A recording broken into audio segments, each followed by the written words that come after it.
You wake before dawn, though there is no true waking, only a gradual surfacing from layered sleep, the kind that never fully releases you in winter. The darkness inside the lodge is complete, a living darkness that wraps around you like an extra hide, and for a long moment you lie perfectly still beneath the weight of buffalo robes, listening. There is the whisper of your own breath, visible even in this blackness, and somewhere near your head the almost imperceptible sound of frost forming on the inner surface of the lodge cover. Tiny crystals clicking into place with a patience that makes your own heartbeat seem frantic by comparison. You have been here before, in this exact moment of cold suspension between sleep and consciousness, and you will be here again tomorrow, and the day after, for as long as the snow holds the earth in its grip. Outside, the wind has momentarily stilled. This is the third moon of winter, the moon when the wolves run together, some call it, or the moon of frost sparkling in the sun. And you have learned to measure time not by the passing of days, but by the incremental shift of sensations. The depth of cold against your cheek when you turn your face away from the warmth of the central fire, the particular quality of smoke that lingers near the smoke hole, depending on the wood being burned. The way your body has slowly, over weeks, trained itself to need less, to conserve, to curl inward like the animals sleeping beneath the frozen ground. You flex your fingers beneath the robes, feeling the stiffness there, the way the joints resist before yielding, and you know without seeing that your breath has left a thin coating of ice on the top edge of the buffalo hide where it meets your face. The fire in the center of the lodge has burned down to a bed of coals, but even these emit a faint warmth that reaches you in waves, mixing with the cold air that settles along the floor like an invisible pool. You were trained from childhood to tend this fire, to understand its moods and needs, to know when to add a single stick of carefully selected wood, and when to let it breathe on its own. The coals glow softly, a deep orange that pulses almost imperceptibly, and they cast no light worth mentioning, but they transform the darkness from absolute to merely profound, allowing your eyes, after long minutes of adjustment, to distinguish between the solid black of the lodge poles and the slightly lesser black of the space between them. Slowly, with the practiced economy of movement that winter demands, you shift your weight and draw your arms closer to your body. The woman beside you, your wife, though such simple words feel inadequate for the complexity of what two people become when they survive winter after winter together, does not stir. Her breathing remains steady, deep, the breathing of someone whose body has learned to conserve its heat even in sleep. On her other side, your son sleeps curled into himself, and beyond him your daughter, and at the far edge of the sleeping area, near the entrance but protected from the direct draft by carefully arranged backrests and folded hides, your mother rests in the particular stillness of the very old, a stillness that each winter seems to deepen. The lodge itself holds you all in an embrace that is both shelter and companion. It is not large, perhaps 15 feet across at its widest point, but it contains everything necessary for the preservation of life during the months when the earth hardens and the sky turns to steel. The framework of poles rises from the ground in a careful geometry that your grandfather's grandfather understood, and that you have internalized so completely that you could raise a lodge in darkness, in wind, with your eyes closed and your hands guided only by memory and the weight of tradition. These particular poles have stood for 2 winters now, and they will stand perhaps 2 more before the wood begins to weaken, before the careful balance of tension and weight begins to shift in ways that you, with your trained eye, will notice long before anyone else. The cover that stretches over this framework is itself a marvel of engineering and patient labor, though you rarely think of it in such terms. It is made of buffalo hides, 11 of them, each one carefully selected, processed, and sewn to its neighbors with sinew thread that swells when wet to seal the seams against wind and snow.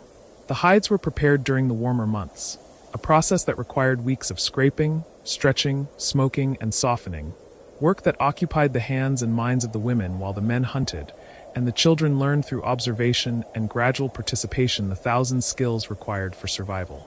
The result is a covering that sheds rain, holds back wind, and provides enough insulation that the small fire at the center of the lodge, combined with the heat of 5 sleeping bodies, can maintain a temperature that allows life to continue even when the air outside drops so low that trees split open with sounds like thunder. You become aware, as you lie there in the pre-dawn darkness, of the smell of the lodge, not unpleasant but distinct, layered, informative. There is the smell of smoke, of course, the particular scent of cottonwood that burned last night, slightly sweet, mixing with the older, deeper smell of countless fires that have seasoned the hides over months and years. There is the smell of the buffalo robes themselves, a rich animal scent that speaks of the plains and the hunt and the great shaggy beasts that gave not only their robes but their meat, their bones, their sinew, their very lives so that you might continue through another winter. There is the smell of the sage that was bundled and hung near the entrance, its clean astringent fragrance cutting through the heavier scents, and the smell of dried meat hanging in the upper reaches of the lodge, and the faint mineral smell of cold earth. And underneath it all, the warm human smell of sleeping bodies, a smell that is fundamentally reassuring in its aliveness.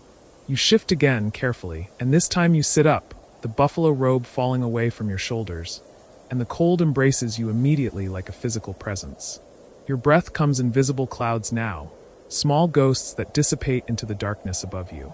You wear your sleeping clothes, soft hide leggings and a long shirt that your wife made 2 winters ago, decorating the shoulders with careful quillwork that you can feel but not see in this darkness. And though these are adequate under the robes, they are barely sufficient in the open air of the lodge. Still, you do not immediately reach for additional layers. There is a discipline to this, a hardening that winter requires, and you have learned to move through degrees of cold as one might wade into a river, accepting each level before proceeding to the next. The fire requires attention. This is not a task you think about so much as a reality you inhabit, as natural as breathing. You reach to the side where a stack of wood rests, carefully arranged from smallest twigs to larger branches. All of it gathered during the warmer months and stored in quantities that represent not just labor but foresight, planning, and an accurate assessment of what winter will demand. You select 3 pieces, not the smallest twigs, which would catch and burn too quickly, but finger-thick branches of ash that will burn steadily, adding to the coal bed without smothering it. You place these with precision, leaving space between them for air to circulate, arranging them so that they will catch from the coals and from each other, creating a matrix of combustion that will build gradually rather than flaring and fading. For a minute, perhaps 2, nothing seems to happen. The branches rest on the coals like dark sculptures, unchanged. Then, at the point where wood meets ember, a thin line of smoke begins to rise, pale and serpentine, followed by a first small flame that licks upward tentatively, illuminating nothing but itself.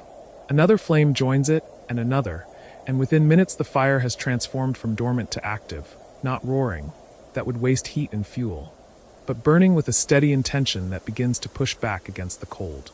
The light increases in the lodge, revealing first the circle of stones that rings the fire pit, then the vertical lodge poles that rise toward the smoke hole at the apex of the structure, then finally the curved walls of the lodge itself, made somehow organic and living by the dancing shadows. In this growing light, you can see your family more clearly. Your wife has not moved, though you know from the slight change in her breathing that she is no longer deeply asleep, but hovering in that in-between state where the body rests while the mind begins to sort through the day ahead. Your children remain lost in the dreams of the young, their faces smooth and untroubled. Your mother has opened her eyes and is watching the fire with an expression you cannot quite read, something between contentment and a profound weariness that seems to go beyond the physical.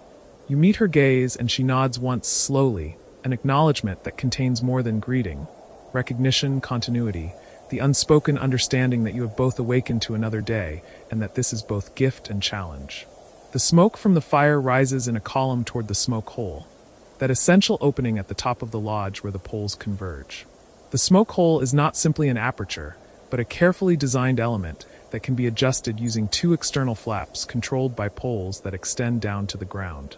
These flaps can be moved to account for wind direction, closed partially during storms to prevent rain or snow from entering while still allowing smoke to escape, or opened wide on clear, calm days. Last night, before sleeping, you adjusted the flaps to a winter configuration. Not fully open, which would allow too much heat to escape, but open enough to maintain a draft that pulls the smoke upward and out rather than allowing it to accumulate in the lodge. Now, in the stillness of early morning, the smoke rises in an almost perfectly vertical line, like a pale rope connecting the fire to the sky. You add more wood to the fire, larger pieces this time, building the heat gradually. There is an art to this that you have practiced for so many years that your hands move almost without conscious direction. Too much wood too quickly, and the fire becomes wasteful, consuming fuel at a rate that will deplete your stores before winter releases its grip. Too little and the cold creeps in, making everything harder. Waking, dressing, the preparation of food, the maintenance of tools and clothing. The goal is a balance, a middle path that provides enough warmth for comfort and function without excess. And you navigate this path through a combination of learned skill and an almost intuitive sense of what the fire needs and what the day will demand. As the fire builds, warmth begins to spread through the lodge in concentric circles, radiating outward from the center. The temperature rises degree by slow degree, and you can feel your body responding, muscles that were tight beginning to relax, fingers that were stiff beginning to move more freely. This is the daily resurrection, the gentle return to full function that winter people experience each morning. And there is something meditative about it, something that encourages patience and presence. You are not rushing toward the day, but allowing it to arrive at its own pace, unfolding in the firelight like the petals of a flower responding to sun. Your wife sits up now, the buffalo robe falling away from her shoulders in a cascade of dark fur. She reaches for her outer dress, which hangs from a lodge pole within arm's reach, and pulls it over her sleeping clothes without standing, a maneuver practiced over years until it requires no thought. The dress is made of 2 deer hides sewn together, smoked to a soft golden brown, decorated at the hem and shoulders with small tin cones that make a faint musical sound when she moves. She has several dresses, each one appropriate to different seasons and occasions, but this is her winter dress, designed for layering and warmth rather than appearance, though it is beautiful in its own way. Beautiful in the way that functional things made with care and skill are always beautiful. She moves to the fire and begins the morning routine that you have witnessed thousands of times, but that never becomes entirely mundane. There is a skin bag near the fire pit that contains water brought in the evening before and stored close enough to the coals that it has not frozen overnight. She pours some of this water into a clay pot, one of 3 such pots that were acquired through trade with people to the south, people who understand the making of such things. The pot is thick-walled and sturdy, capable of withstanding the direct heat of the fire, and she places it at the edge of the coals where it will heat gradually. Into this water she begins to add ingredients for a morning broth. Dried meat from the hanging stores, cut into small pieces, and some dried roots that were harvested last fall and provide both sustenance and flavor. You rise fully now, pulling on additional layers, a heavier shirt, a vest made of rabbit pelts sewn together, their fur turned inward for maximum warmth. The rabbit vest is light but remarkably effective at trapping heat, and it allows for freedom of movement in a way that heavier garments do not. You tie the vest closed with leather thongs, your fingers working automatically through a sequence they have performed countless times. Around your shoulders you drape a buffalo robe, larger and heavier than the sleeping robes, this one worn with the fur outward, marked with simple geometric designs that identify your family, your band, your place in the intricate social structure that governs life on the plains. The light inside the lodge continues to grow, not dramatically but steadily, as the fire finds its rhythm and the day outside begins its slow approach toward dawn. Through the smoke hole, you can see a small circle of sky, still black but perhaps fractionally less so than an hour ago, the stars visible and sharp in the way they only are on the coldest nights. There is no wind yet, which means the day may remain calm, or it may mean that wind is gathering somewhere beyond the horizon, preparing to sweep across the plains with the force that can turn a moderate winter day into a trial of endurance. You have learned not to trust the stillness, but also not to worry about what has not yet arrived. There will be time enough to respond when the wind comes, if it comes. Your son stirs now, his face emerging from beneath the buffalo robes like a small animal peering from its den. He is 8 winters old, at the age where he is beginning to transition from the world of children to the world of men, learning to watch and listen and imitate, absorbing skills that will sustain him throughout his life. He looks at the fire, then at you, then at his mother, orienting himself in the familiar space of the lodge. You nod to him, and he nods back, then sits up and reaches for his own clothes, moving through the morning routine with the slightly clumsy determination of childhood, not yet graceful but earnest in his efforts. Your daughter sleeps on, undisturbed by the quiet activity around her. She is 5 winters old and still granted the privilege of deep sleep, the understanding that her work will come soon enough, but need not begin at first light. Her face in sleep is peaceful, untroubled, and you feel the familiar surge of protective affection that children inspire in their parents, the fierce desire to shield them from harm while simultaneously preparing them to face a world that will not always be gentle. It is the central paradox of parenthood, and winter makes it more acute, the need to toughen and the need to shelter, held in constant tension. Your mother is sitting up now, wrapped in her robes, watching the preparations with the calm attention of someone who has seen tens of thousands of mornings and understands that each one is both unique and part of an endless pattern. Her face is deeply lined, the skin like leather that has been worked until it is soft but shows every mark of its use. Her eyes remain sharp, though missing nothing, and when she looks at you there is recognition not just of who you are but of who you represent. The continuation of a line that stretches back beyond memory, back to times when the people first learned to read the weather and follow the herds and construct shelters that could preserve life in the harshest conditions. The broth is beginning to steam now, releasing into the air a smell that is immediately comforting, the promise of warmth not just around you but inside you, the kind of warmth that begins in the belly and spreads outward to the extremities. Your wife tends it carefully, adjusting its position relative to the coals, adding a pinch of salt that was traded for at great value, salt being one of those substances that is precious beyond its apparent simplicity. She uses a wooden paddle to stir the mixture, ensuring that nothing sticks to the bottom of the pot, that the heat distributes evenly, that the dried ingredients rehydrate and release their flavors into the water. You move to the entrance of the lodge, where the door flap hangs heavy and still. The entrance is not merely an opening, but an engineered structure designed to minimize heat loss while still allowing passage. The flap itself is a separate piece of hide that overlaps the main cover, and it is held in place by wooden pins that can be quickly removed from inside. Behind this outer flap is an inner flap, creating a small airspace between them that serves as insulation and prevents wind from blowing directly into the lodge. You loosen the pins of both flaps, just enough to create a narrow opening through which you can see outside without fully exposing the interior to the cold. The world beyond the entrance is still held in the grip of pre-dawn darkness, but it is a different darkness than that inside the lodge. Outside, there is space, dimension, the sense of a horizon, even if you cannot yet see it clearly. The snow that fell 2 days ago lies undisturbed in gentle drifts, and its surface catches and reflects what little light comes from the stars, creating a landscape of subtle gradations between dark and slightly less dark. Other lodges stand in a loose circle, their conical shapes rising like small mountains from the snow-covered plain, each one with its own thin column of smoke rising from its smoke hole, evidence of other fires, other families, other people performing their own morning rituals of warming and waking. The camp is situated in a place that was chosen with care during the late autumn, before the first major snows arrived. It sits in a broad valley sheltered by low hills to the north and west, protection from the prevailing winds that sweep down from that direction. A river runs through the valley, though in winter it is mostly frozen, leaving only a few places where the water still moves beneath clear ice, places that you have marked and remember and can access when necessary.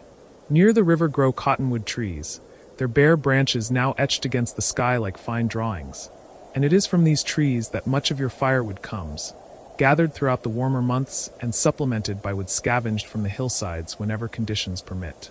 You let the door flap fall closed again and return to the fire, settling onto the low rest that serves as your seat, a frame of willow wood laced with rawhide strips that provide support and comfort while sitting. Around the perimeter of the lodge, various items hang from the poles or rest on the ground in organized arrangements.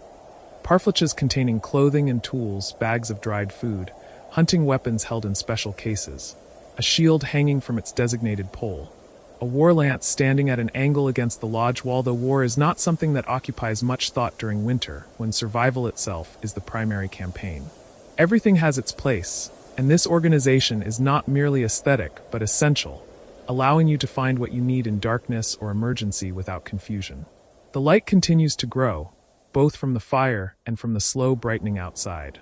Through the smoke hole, the circle of visible sky has shifted from black to the deepest blue, and the stars are beginning to fade into that blue like sugar dissolving into water.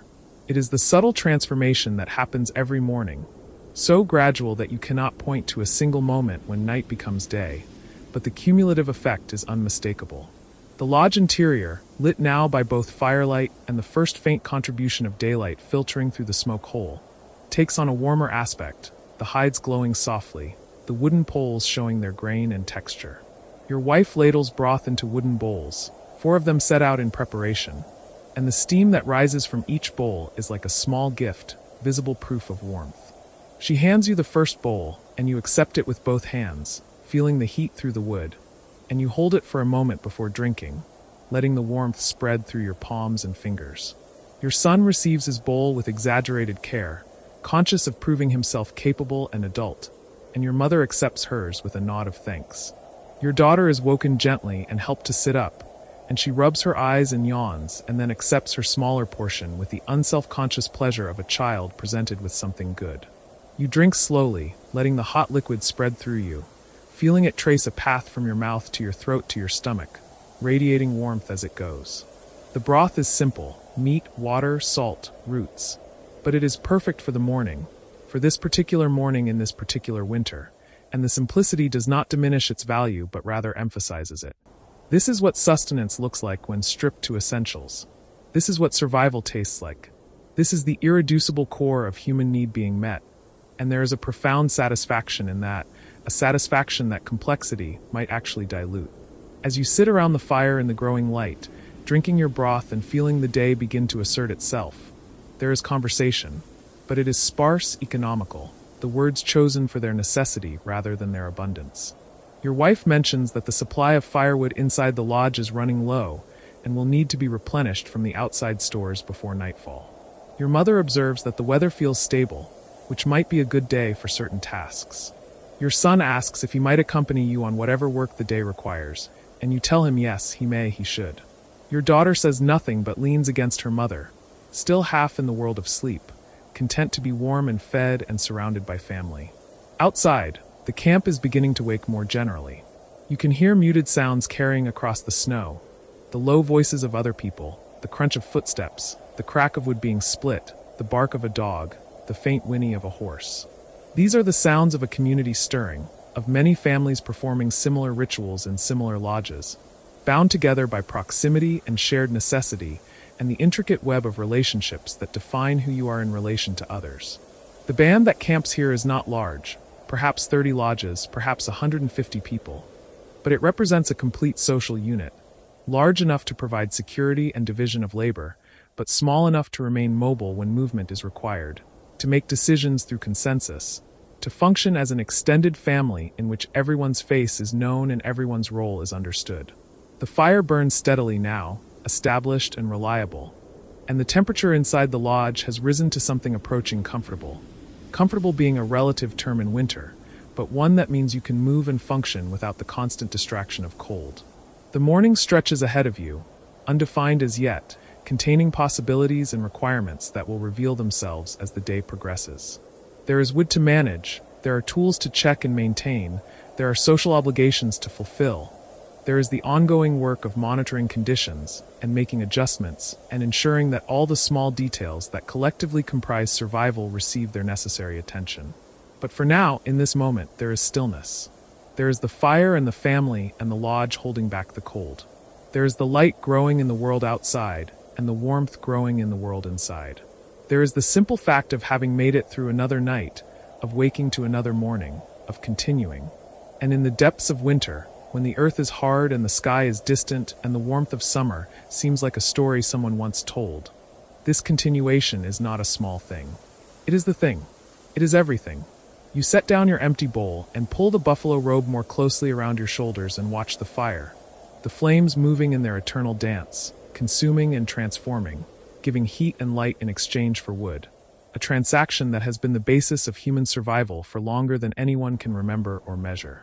And you think, though the thought is not fully formed in words, that this is how people have lived, how they have persisted through uncounted winters, not through conquest of the cold but through accommodation with it, through the construction of small warm worlds within the larger cold one, through the maintenance of fire and the careful accumulation of resources, and the knowledge passed from generation to generation about what works, what endures, what keeps life going when everything in the natural world seems designed to bring it to a stop.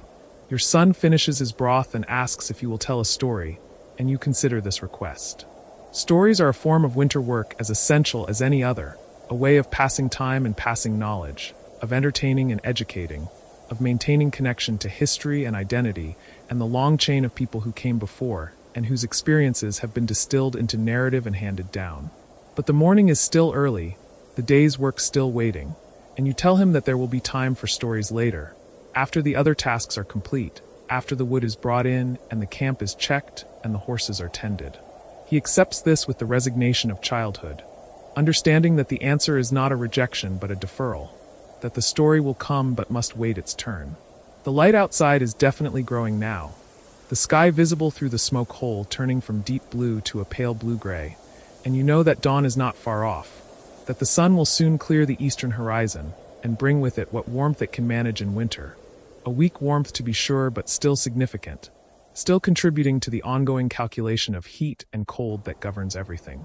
You begin to think about emerging from the lodge, about the transition from inner warmth to outer cold, about the layers you will need and the tasks you will perform, and the way the day will unfold in its inevitable progression from morning to noon to afternoon to evening, each phase with its own character and requirements. But you do not rush this thinking. You let it develop slowly, naturally, in rhythm with the fire and the warming lodge and the gradual lightening of the world. There is time. There is always time, in winter, for the careful consideration of what comes next. Haste is the enemy of survival, and patience is the ally.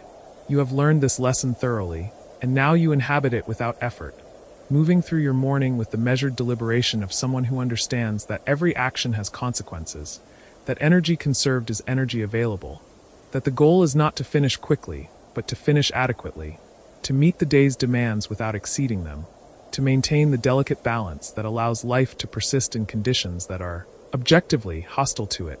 The fire crackles softly, a piece of wood settling into the coals, and a shower of small sparks rises briefly before disappearing into the darkness above. Your mother begins to hum, very quietly, a song that you recognize from childhood, though you could not say when you first heard it, or what its words are, or whether it even has words. It is simply a melody that has always been there, part of the sonic landscape of winter mornings, and hearing it now connects this moment to 1,000 other moments, creating a sense of continuity that is both comforting and profound. You are not alone in time. You are part of something ongoing, something larger than yourself, and the lodge and the fire and the family and the song are all threads in a pattern that has been developing for longer than you can imagine, and that will continue after you are gone. Outside, the first direct rays of sunlight strike the tops of the hills to the east, turning them briefly golden before the color fades to the neutral tones of winter. Inside the lodge, the fire continues its steady burning, and the day begins, as all days begin, with small actions and quiet preparations and the fundamental human refusal to surrender to the cold. You have crossed the threshold now, stepped through the smoke hole's memory into something older than names. The winter you inhabit is not one winter but many, a composite season drawn from generations of cold moons and quiet endurance. You carry no single identity here, but rather the accumulated knowledge of those who understood that survival and beauty were not opposites, that warmth could be cultivated in the smallest gestures, and that a home was not a place of escape from winter, but a way of dwelling within it. The morning light that filters through the hide walls of the lodge is soft, diffused, the color of weak tea or old amber. You have been awake for some time already, lying still beneath layers of fur and woven blankets, listening to the particular silence that snow creates when it falls steadily through the night. It is not true silence, of course. There are sounds, the occasional sigh and creak of the lodge poles as they settle under the weight of accumulated snow. The whisper of someone's breathing nearby, slow and even. The faint snap of a coal in the fire pit at the center of the space, where embers still glow beneath a careful blanket of ash. You do not rise immediately. There is no urgency here, no external clock demanding that the day begin according to rhythms foreign to this life. Instead, you allow yourself these moments of stillness, feeling the warmth that has gathered through the night in the air pocket between your body and the furs, the slight weight of the blankets pressing down, the way your breath creates a small cloud of vapor that dissipates almost as soon as it forms. This is a teepee, though the word itself carries less weight than the structure deserves. It is a carefully engineered dwelling, refined through centuries of observation and adaptation, designed specifically for a life that moves with the seasons. The one you lie in now is substantial, perhaps 16 feet in diameter at its base, with lodge poles that stretch 20 feet into the air before converging at the smoke hole above. In summer, these same poles might support a cover that could be rolled up at the sides to allow breezes through. But now, in the depth of winter, the configuration is entirely different. The outer cover is made of buffalo hide, each skin carefully tanned and scraped until it achieved the right balance of thickness and suppleness. The hides were cut and fitted together in a specific pattern, one that has been passed down through generations with only minor variations. The women who made this cover worked through the warmer months, processing each hide with a mixture of brain matter, liver, and fat, smoking it over fires built from specific woods that would make the leather more resistant to moisture. The finished product is substantial but not rigid, capable of shedding rain and resisting the probing fingers of wind. But it is the inner layer that makes winter survival possible. The dew cloth that hangs from the lodge poles about 6 or 7 feet up, creating an insulating pocket of air between the two layers. This inner liner is often made of lighter hides or, in some cases, from tightly woven blankets traded from other tribes or, in later years, from European merchants. The dew cloth serves multiple purposes. It prevents condensation from forming on the inner walls where warm air meets cold hide. It directs the flow of air upward, creating a natural convection current that draws smoke from the fire toward the opening above. And it creates a thermal barrier, a cushion of trapped air that holds the warmth generated by bodies and fire within the living space. You shift slightly, your movement careful, so as not to disturb those still sleeping. There are 7 people sharing this lodge with you. An older couple, their faces mapped with the particular lines that come from a lifetime of squinting against bright snow and laughing around evening fires. A woman of middle years with 2 children, a boy of perhaps 8 winters and a girl of 5. A young man, perhaps 20, who is related to the older couple in a way that your inherited knowledge understands, but does not require explicit naming.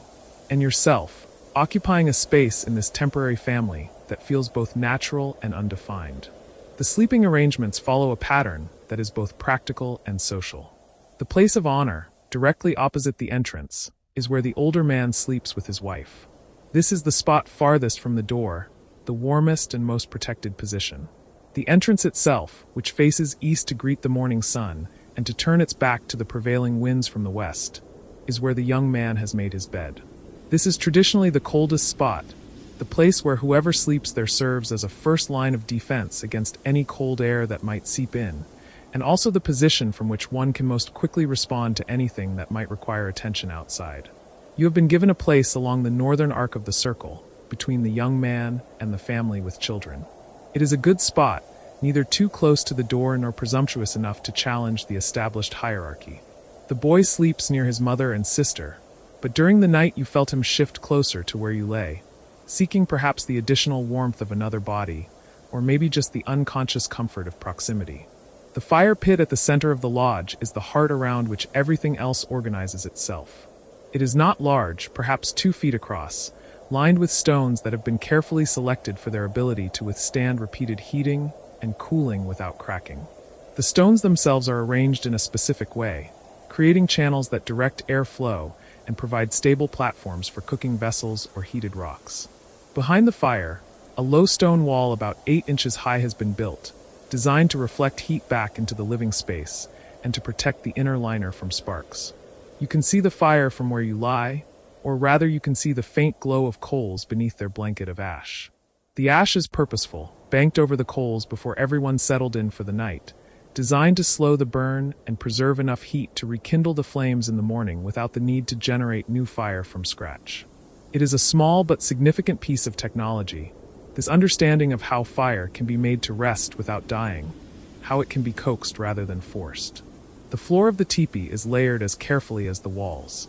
First, the snow itself was cleared away before the lodge was erected, down to the ground or as close to it as the frozen earth would allow. Then dried grasses were laid down, a thick mat of insulation between the cold ground and the living space. Over this, buffalo robes were spread, first side up, creating a surface that is soft and warm to the touch. Additional hides and blankets mark individual sleeping spaces, each person's small territory within the shared circle. Around the perimeter, between the outer wall and the sleeping spaces, personal belongings are stored and organized. Parfleche bags made of rawhide and painted with geometric designs contain clothing, tools, and food supplies. Backrests made from willow branches lean against the inner liner, providing comfortable seats during waking hours. Weapons are stored here too. A bow and quiver of arrows, a lance, a rifle that speaks to the complicated intersection of traditional and traded technologies. There are containers of water, kept liquid by the ambient warmth of the lodge, and bundles of dried meat hanging from lodge poles, out of reach of any mice or other small creatures that might venture in seeking shelter from the cold. You notice, as your eyes adjust to the dim light, the intricate system of ropes and pegs that help control the smoke flaps at the top of the lodge. The smoke hole is not simply an opening. It is adjustable, with two flaps that can be positioned to account for wind direction and weather conditions. The poles that control these flaps extend down into the lodge, within reach of whoever needs to make adjustments. Right now, the flaps are positioned to create a narrow opening, enough to allow air to circulate without creating a direct shaft for cold air to descend. The smell of the lodge is distinctive, a combination of smoke and cured hide, of the herbal bundles that hang from the poles, of bodies and breath, and the particular scent of well-used buffalo robes. It is not unpleasant. It is the smell of habitation, of human warmth held within careful boundaries, of a space that has been claimed from the indifferent cold and made into something that supports life. You hear movement from the direction of the older woman's sleeping space, the soft rustle of furs being pushed aside. She emerges from her blanket slowly, her movements economical and unhurried. She is wrapped in a blanket that she draws around her shoulders as she moves toward the fire pit, her feet clad in moccasins lined with rabbit fur. She does not greet you or acknowledge that she knows you are awake. There will be time for words later. Now is the time for tending. She kneels by the fire pit, her movements practiced and precise. Using a stick, she carefully pushes aside some of the ash, revealing the coals beneath. They glow brighter with the introduction of fresh air, small points of orange and red in the dim space. From a parfleche bag nearby, she retrieves a handful of dry grass and small twigs, the finest kindling saved from the previous day's gathering. She places these not directly on the coals but near them, allowing them to heat and begin to smoke before they catch flame.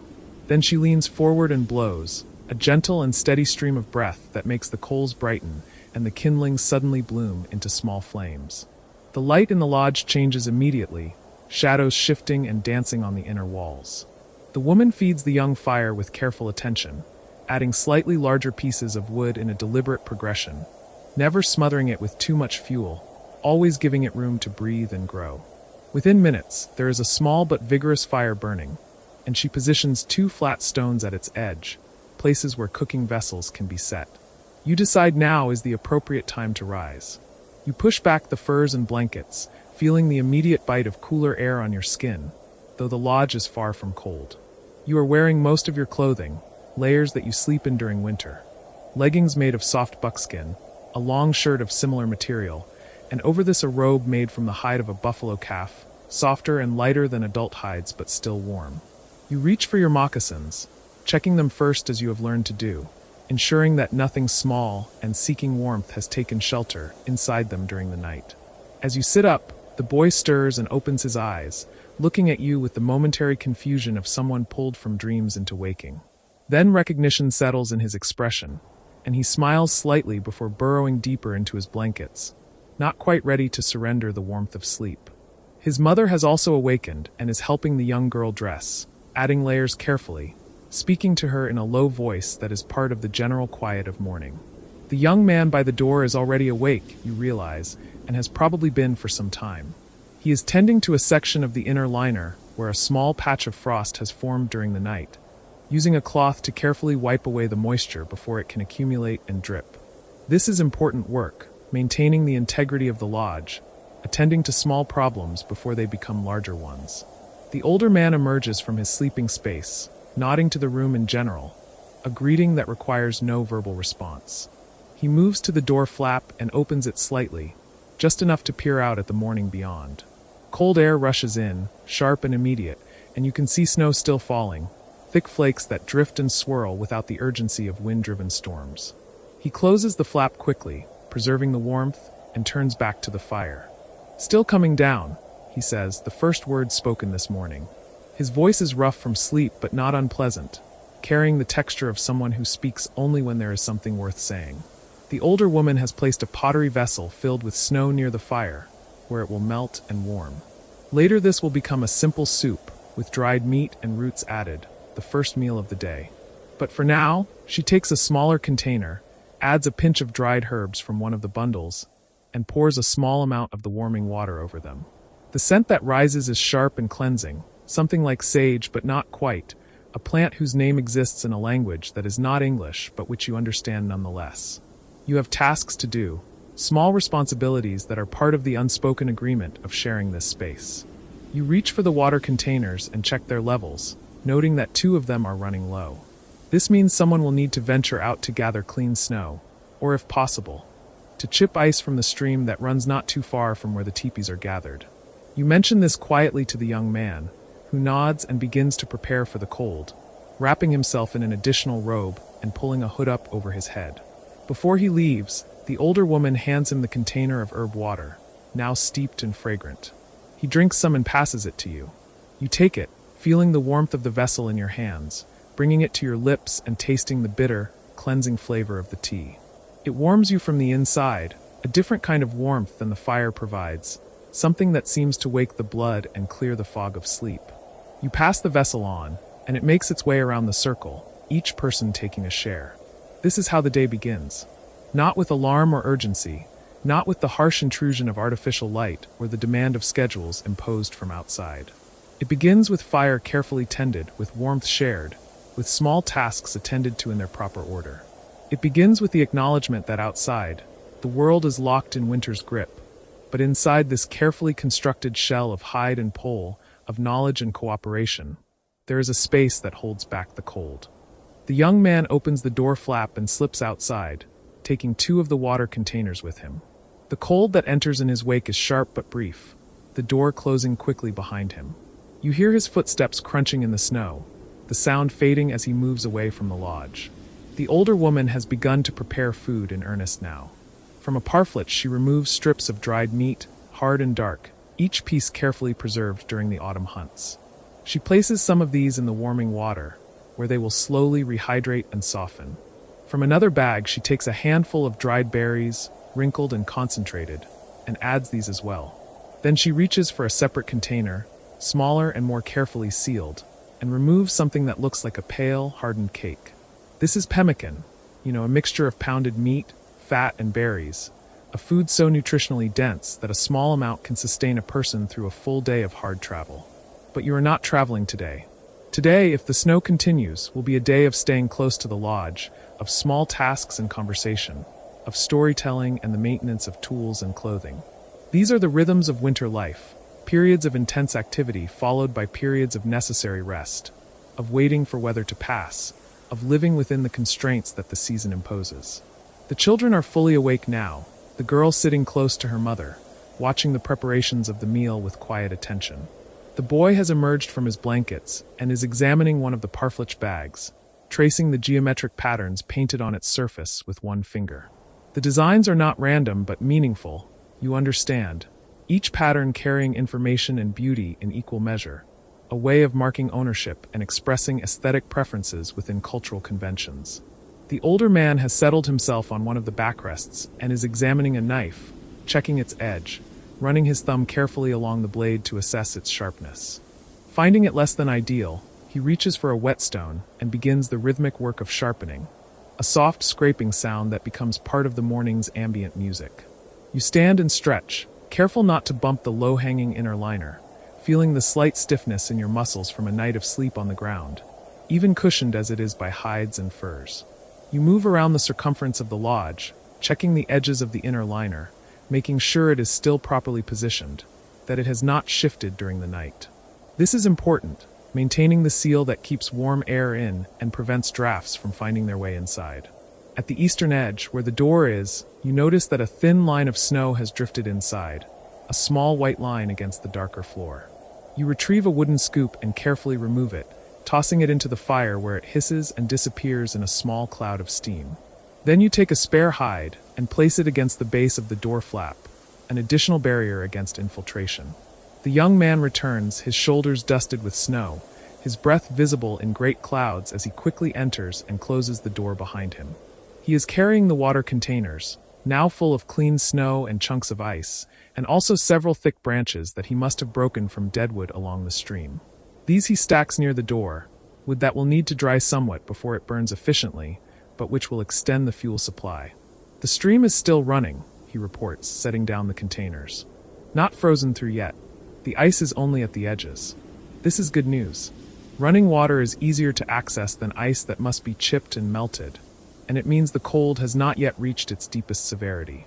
There will be colder days ahead, times when the stream freezes solid and snow becomes the only source of water, requiring more fuel to melt it and more time to accumulate enough for the lodge's needs.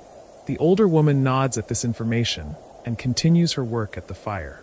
The smell of the rehydrating meat and berries has begun to fill the lodge, a rich, savory aroma that makes your stomach wake and remind you of its needs. She adds some of the fresh snow to the pot, where it melts almost immediately, increasing the volume of the soup. You settle back into your space, pulling one of the backrests to you and leaning against it, feeling the support of the willow branches that have been bound together with sinew. The angle is comfortable, allowing you to sit upright without strain, to see the fire and the people around it, to participate in the shared space of the lodge while maintaining your small territory. The girl has moved closer to the fire and is now helping her mother, her small hands carefully handling the wooden spoons and bowls that will be used to serve the meal. She is learning, you realize, absorbing through observation and small tasks the knowledge she will need to maintain her own lodge one day, to tend her own fires and feed her own family. Education here is not separate from life, but embedded in it, each action both purposeful in the moment and pedagogical in its demonstration. The light outside is growing stronger now, what little can penetrate the thick hide walls and the continued snowfall. It is still dim inside the lodge, the fire providing most of the illumination, but there is a sense of day having arrived, of the night's deeper darkness having lifted. The older man has finished sharpening his knife and has moved on to working on a piece of leather, cutting it with careful precision into what will become a new pair of moccasins. His hands move with the confidence of long practice, measuring by eye, cutting in smooth strokes, never hesitating or second-guessing. Beside him, his wife glances over occasionally, sometimes offering a small comment or suggestion, a partnership of skills that has been refined over decades. You find yourself thinking about the engineering of this space, the accumulated knowledge it represents. The teepee is often romanticized or dismissed, seen as primitive or simple, but living within one in winter, you understand its sophistication. The way it sheds wind and snow. The way the inner liner creates that crucial pocket of insulating air. The way the smoke hole can be adjusted to account for changing conditions. The way the circular structure distributes weight evenly, allowing it to stand firm against storms that would collapse structures with corners and flat walls. And beyond the physical structure, there is the social engineering, the understanding of how people can live in close proximity through long, dark months without the friction escalating into conflict. The protocols of respect and personal space, even in communal living. The distribution of tasks and responsibilities. The ways of speaking and not speaking, of giving and receiving, of maintaining individual dignity within collective necessity. The soup is ready. The older woman ladles it into wooden bowls, the meat now soft enough to eat, the broth rich and steaming.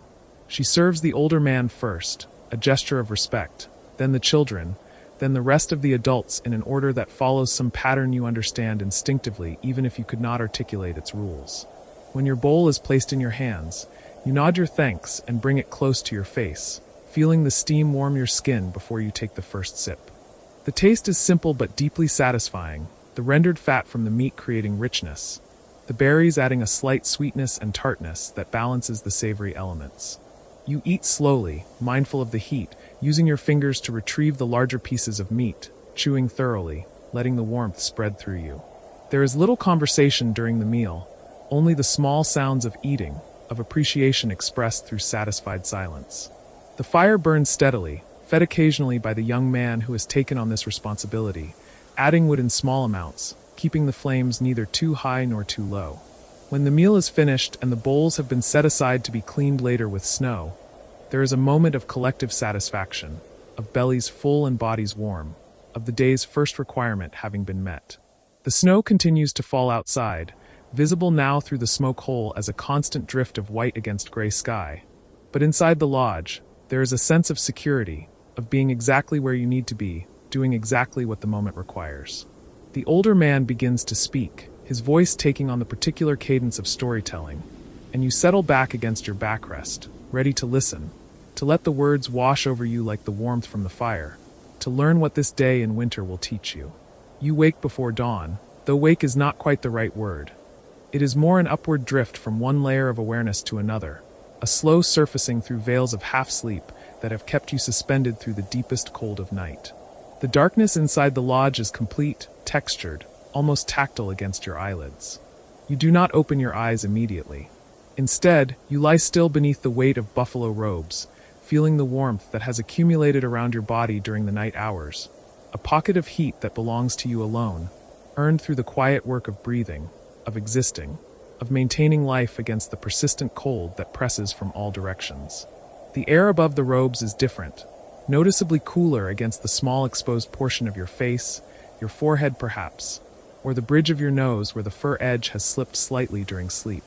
You can feel the distinction clearly, this boundary between protected warmth and the ambient cold of the lodge interior, and it reminds you once again of how carefully everything here is calibrated, how each layer and barrier and source of heat exists in relationship to all the others, creating not a single uniform temperature, but rather a complex geography of warmth, valleys and peaks, sheltered hollows and exposed ridges, all contained within the skin walls of this winter home.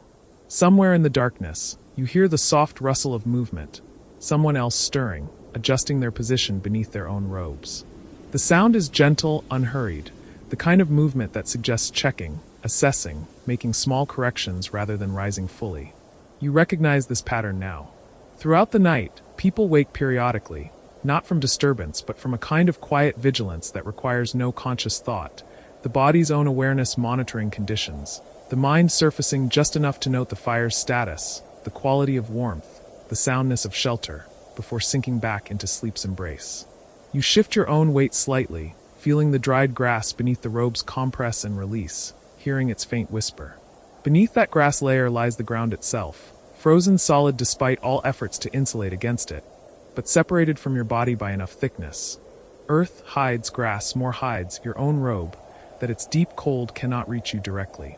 The ground cold is patient, constant, an endless reservoir that would draw all heat down into itself if given opportunity. But you have learned to respect it without fearing it, to acknowledge its presence while preventing its victory. The fire in the center of the lodge has burned down to a bed of coals, deep red heartstones glowing in the darkness like eyes that never close. Someone, probably the grandmother whose place is nearest the door, whose sleep is lightest, whose responsibility includes this particular vigil, has fed it recently, perhaps an hour ago, perhaps less. You can tell by the way the coals pulse with retained heat, not yet ready to fade into ash, still holding energy that radiates outward in waves too subtle to see, but impossible not to feel. Even from your sleeping place along the lodge's curved wall, several paces from the fire pit, you can sense its presence, not as direct warmth perhaps, but as a kind of reassurance, a living thing that continues its work while you rest. You finally open your eyes. The darkness is not absolute after all. As your vision adjusts, you begin to distinguish shapes. The vertical lodge poles rising toward the smoke hole, the hanging storage bags suspended from the frame, the mounded forms of other sleepers arranged like compass points around the interior. The coals provide just enough light to separate solid from void, presence from absence. It is a familiar darkness now, populated with known things, each in its proper place. You could navigate this space in complete blackness if needed, could find the water bag, the wood pile, the door flap by memory and touch alone. But this dim coal glow is a gift nonetheless, a mercy that orients and soothes. Outside, beyond the lodge walls, you can hear the small night sounds of winter camp. The distant snorting of horses, their breath creating clouds that briefly materialize and vanish in the cold. The creak of snow settling, of ice contracting, of wood compressed by cold and pressure. Perhaps a dog's brief inquiry, quickly stilled. These sounds do not disturb but rather confirm, proving that the world continues, that the structures you have all built together hold firm against the season's weight. You think about those horses, standing in the relative shelter of windbreaks constructed from branches and hides, their thick winter coats effective, but not unlimited, their survival dependent on the same careful attention to placement, to shelter, to the management of cold that governs every other aspect of winter life here. You wonder, as you have wondered before, how the people who live in different ways manage their winters. You have heard stories of permanent villages, of houses made from earth, of structures that do not move with the seasons but stand fixed regardless of what the year brings. The concept seems both marvelous and strange, to commit to one place so thoroughly, to build so heavily that departure becomes impossible or at least difficult, to shelter in exactly the same space winter after winter, marking the walls with accumulated years. There must be advantages you cannot fully imagine from within your own experience, but there must also be costs, limitations, vulnerabilities that your people avoid through movement, through lightness, through the ability to follow warmth and food and favorable conditions rather than enduring whatever arrives at a fixed location. The lodge itself, you have come to understand, represents a profound accumulation of knowledge, each element the result of generations of observation and refinement. The angle at which the poles lean inward, for instance, is not arbitrary but carefully calculated to provide maximum interior space while ensuring stability against wind, to create walls steep enough to shed snow, but not so vertical as to lose structural strength. The number of poles used, their placement around the circumference, the way they bind together at the apex, all of this follows patterns tested over time, adjusted through experience, passed down with the kind of precision that does not require writing to preserve. You think about the hide covers stretched over this framework, the careful selection of skins from buffalo taken in late summer when their coats are best, the laborious process of tanning that renders the hides both flexible and durable, resistant to water, yet able to breathe. You remember watching the women work those hides, the endless scraping and softening, the application of brain matter and smoke, the stretching and drying, days and days of work for each skin. And then the even more intricate work of sewing them together into the cover panels, matching edges precisely, reinforcing seams, creating a structure that can be assembled and disassembled repeatedly without failing. The smoke hole at the lodge's apex is another small miracle of design, something you barely noticed at first but now recognize as elegant solution to a complex problem. Too large an opening and warmth pours out, lost to the sky. Too small and the fire suffocates, smoke backs up, the interior becomes unlivable. The adjustable flaps, controlled by exterior poles, allow constant fine-tuning, closing against storm, opening when conditions permit, angled to account for wind direction. Someone checks them regularly, makes corrections as needed. It is one of countless small maintenance tasks that ensure comfort, that prevent the slow accumulation of unfavorable conditions. From somewhere nearby, you hear the soft murmur of voices, barely audible, grandparents perhaps, speaking in tones too low to distinguish words. It is not uncommon for the elders to wake in these deep night hours and talk quietly together, reviewing the day's events or planning tomorrow's needs, their voices a kind of lullaby for younger sleepers, reassuring in their calm ordination of the world. You do not strain to hear what they say. The content matters less than the fact of it, the evidence of watchfulness, of care continuing even in darkness. You burrow slightly deeper into your robes, appreciating again their weight and texture. Buffalo fur is coarser than deer, thicker, built for an animal that faces winter in open plains with no shelter but its own coat. Wrapped around human bodies, these same properties provide almost unmatched warmth, especially when layered, when worn with the fur against skin and also covered with another robe worn fur outward, creating an air pocket between that serves as additional insulation.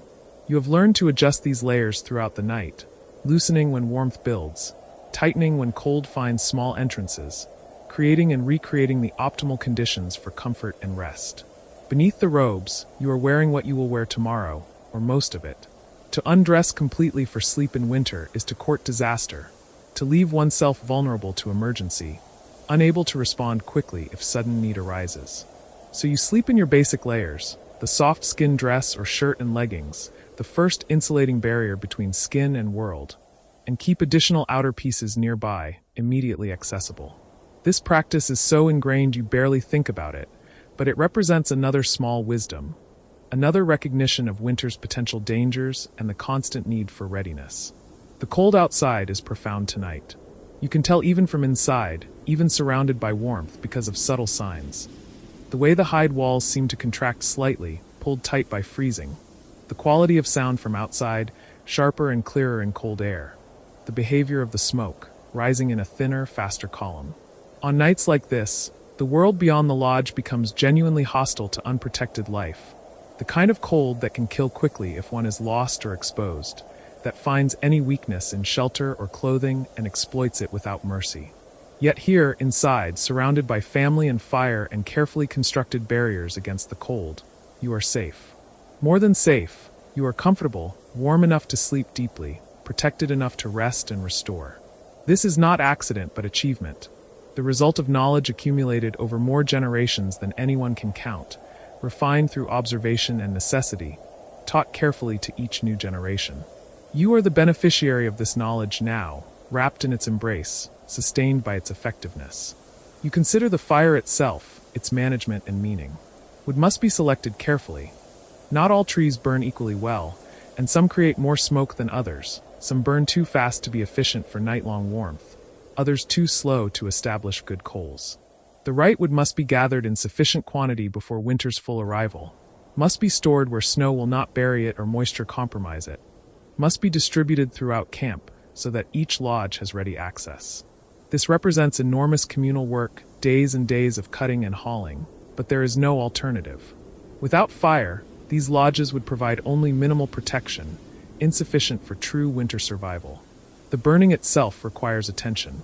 Too large a fire wastes wood and creates more heat than the smoke hole can properly vent, filling the lodge with smoke despite the opening above. Too small a fire provides insufficient warmth and is more likely to die in the night, requiring complete rekindling rather than simple feeding. The ideal is a moderate fire that burns steadily, efficiently, creating strong coals that hold heat for long periods, that need only small additions of fuel to maintain their effectiveness. This is a skill, subtle and necessary, learned over years through observation and practice. You think about the other lodges arranged in their careful pattern across this winter site, each containing similar scenes. Sleeping families, tended fires, layers of insulation between vulnerable human bodies and the season's brutality. Together, these separate shelters create a kind of collective warmth, both literal and metaphorical. The proximity of lodges allows for shared windbreaks, reduces the distance between shelters in case of emergency, creates a community of shared fate.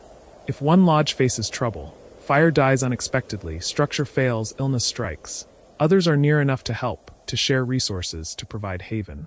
This mutual dependence, this intricate web of responsibility and support, extends beyond the lodges themselves to encompass every aspect of winter life. Food stores are mentally tracked and shared when necessary. Knowledge about weather, about game movement, about where certain plants might be gathered even in winter is freely exchanged. Children move between lodges, learning different skills from different elders, creating bonds that strengthen the entire group's cohesion. The winter camp is not just a collection of individual shelters, but a unified organism, its health dependent on each part functioning properly and supporting all the others. You hear the slight rustle again, that sound of someone adjusting position, and you realize that sleep is returning for you as well, creeping up through your limbs, softening your thoughts, preparing to pull you back down into its depths. This is good. Rest is crucial in winter, conserving energy, allowing the body to maintain the constant work of temperature regulation without exhausting itself. Sleep here, in this warm darkness, surrounded by known presences and tested shelter, is a different thing than summer sleep. Deeper perhaps, more restorative, the body knowing that it need not maintain the same level of vigilance, that the structures around it are sound. Before you surrender fully to sleep's return, you allow yourself a moment of something like gratitude, though the concept is more complex than a simple word can hold. Gratitude for the knowledge that created this shelter, for the hands that built it, for the buffalo that provided the hides and the trees that became poles and the grass that now cushions your sleep. Gratitude for the fire, for those who tend it, for the wood that feeds it. Gratitude for the winter itself, perhaps harsh as it is, because it teaches and tests and shapes, because survival requires excellence, because comfort becomes sweeter when contrasted with the cold that waits always just beyond the hide walls. You close your eyes again, settling deeper into warmth, letting consciousness begin its slow fade. The lodge breathes around you, subtle movements of air and hide, the gentle sounds of contained life. The fire glows, the cold presses, the balance holds, and you slip back into sleep like a swimmer returning to familiar water, confident in its support, trusting its embrace. When full morning comes, it arrives gradually, announced by incremental changes rather than sudden transformation. The darkness inside the lodge shifts first from black to deep gray, then to something lighter but still dim, the smoke hole becoming visible as a lighter circle against the darkness of the lodge apex. The sounds change too.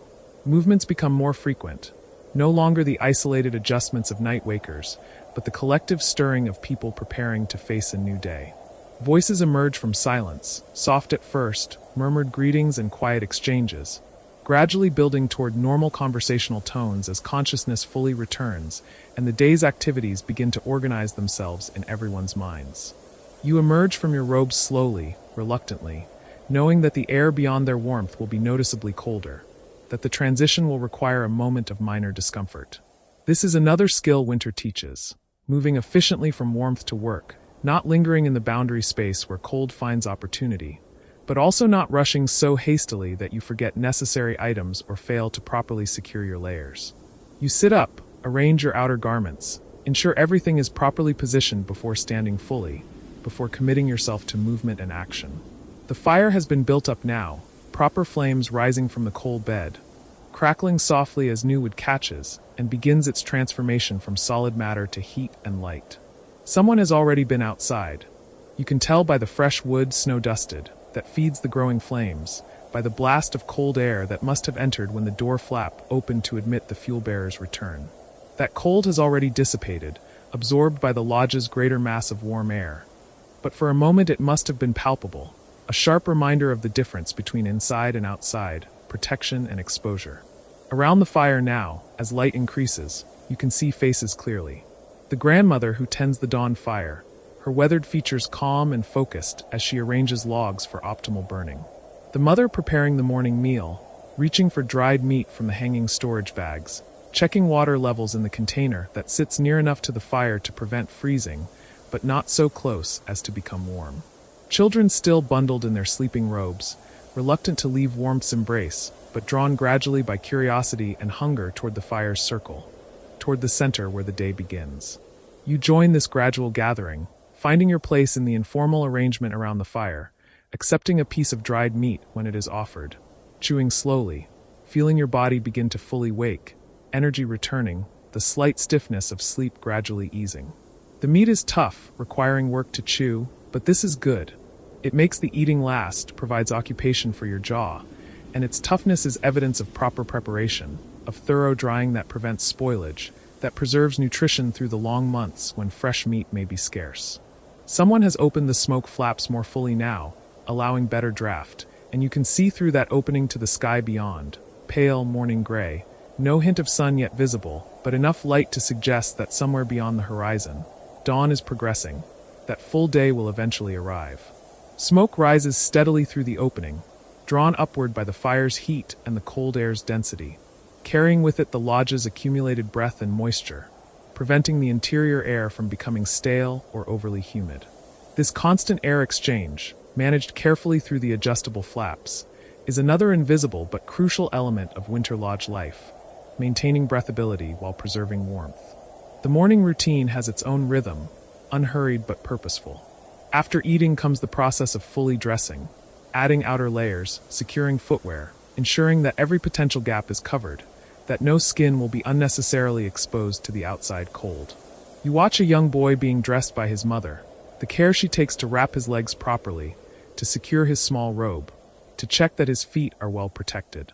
He submits to this attention with only minor impatience, young enough still to accept without question that warmth requires effort, that comfort is something constructed layer by layer, not simply found. As people finish their preparations and begin to move toward the door flap, preparing to venture outside for the day's necessary activities, you notice the small pause each person makes before exiting, that brief moment of mental and physical readiness, the slight bracing that precedes transition from inside to outside, from warm to cold, from shelter to exposure. It is a tiny thing, barely noticeable, but it speaks to the reality of winter life, that every emergence is a small journey, that comfort and survival exist in different realms, separated by a door flap's thickness but requiring conscious navigation to move between. You decide to make your own emergence now, to face the outside world and see what this particular winter day holds. You move toward the door flap, feeling your body instinctively preparing itself, muscles tensing slightly, breathing adjusting, mind sharpening its focus. You push aside the inner flap, then the outer one, and step through into the morning cold. The air hits your face immediately, sharp and clean, so cold it almost burns, making your eyes water slightly and your breath catch.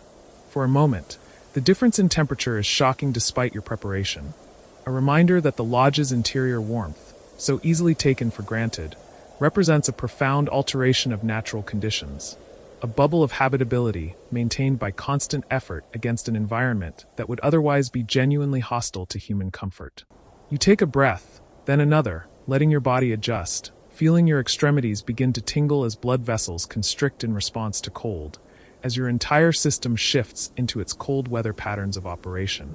The winter camp spreads before you, a constellation of lodges arranged across the landscape with careful attention to terrain and protection.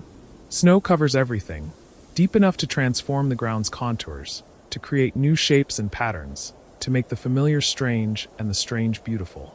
The morning light is still indirect, filtered through clouds or atmospheric conditions you cannot quite identify, giving everything a soft, almost ethereal quality, shadows gentle rather than harsh, colors muted toward blue and gray and white. Smoke rises from every lodge's smoke hole, vertical columns in the still air, proof of life and warmth, of families wakening and fires being tended. You can see a few other people already outside, moving between lodges or toward the areas designated for water collection, for wood storage, for the numerous small tasks that winter requires. They move with purpose but not haste, bundled thoroughly, their breath visible as small clouds that materialize and fade with each exhalation. You notice how the lodges themselves look different in winter, transformed by snow accumulated on their north sides, by frost that decorates their surfaces, by the way cold light falls across curved hide surfaces. They seem at once more solid and more vulnerable, their walls clearly just skins stretched over frameworks, yet obviously adequate against the cold, proven by the smoke rising from within, by the life they contain and protect. Each lodge is similar but not identical, variations in size and condition reflecting different family circumstances, different levels of wear and repair, different choices about decoration and arrangement. The cold continues to press against every exposed bit of your body, face, hands if you have not covered them, anywhere that your layers leave gaps. It is not actively painful yet, not the dangerous cold of deep night or severe storm, but it is insistent, demanding respect, requiring constant awareness. You understand why people do not linger outside unnecessarily in winter, why activities are planned and executed efficiently, why the warm interior of the lodge is something returned to regularly rather than abandoned for long periods. You begin to walk through the camp, your feet crunching in snow, each step requiring slight extra effort to lift your legs, to push through the depth. The snow itself is dry, powdery in the way of very cold weather, each step producing a soft squeaking sound as the crystals compress and shift beneath your weight. You can see the tracks of those who have passed before you, to the water source, to the wood pile between lodges, narrow paths beginning to form through repeated passage, easier routes that everyone will naturally follow, that will become more defined as the day progresses. Near one lodge, an elder is adjusting the smoke flap poles, fine-tuning the opening to account for a slight breeze that has begun to stir, barely noticeable, but enough to affect draft, to require correction. He works carefully, precisely, testing the adjustment's effect before committing to it fully, his movements economical and sure. This is someone who has performed this small task thousands of times, who understands from long experience exactly how air flows, how fire draws, how to maximize warmth while preventing smoke backup. You nod in greeting as you pass. He acknowledges you with a slight raise of his hand, not pausing in his work, focused on the task that, however small, contributes to his family's comfort and safety. You think about how every person in this camp carries similar knowledge, different specific skills perhaps, but all oriented toward the same fundamental goal: surviving winter comfortably, or as comfortably as possible given the season's constraints. The women who manage food preparation and storage, ensuring that dried meat and gathered roots and preserved berries are distributed wisely through the long months. The men who hunt when conditions allow, who monitor weather signs, who maintain the structures and tools that everyone depends upon. The elders who remember previous winters, who can compare current conditions to patterns observed over decades, whose advice about when to move, when to stay put, when to expect change can mean the difference between thriving and merely surviving. The children who are learning all of this, absorbing through observation and participation the intricate knowledge base that will sustain them through their own adult winters. This knowledge is not written in any book, not recorded in any permanent form except memory and demonstration. It lives in the people, passed down through teaching and practice, through storytelling and correction, through the intimate daily interactions of communal life. A child watches her grandmother scrape a hide and absorbs not just the technique but the rhythm, the patience required, the signs of proper preparation. A young hunter accompanies experienced men and learns not just how to track but how to read snow, how to judge distance and direction in white landscape, how to move safely in cold that can kill. A girl helps with cooking and learns which plants are safe, which combinations are nutritious, how to make limited resources stretch, how to manage fire for optimal efficiency. The lodge framework itself, you realize as you look at the structures around you, is a kind of three-dimensional text, encoding information in its materials and assembly. Someone unfamiliar with this knowledge could not simply look at poles and hides and know how to create shelter.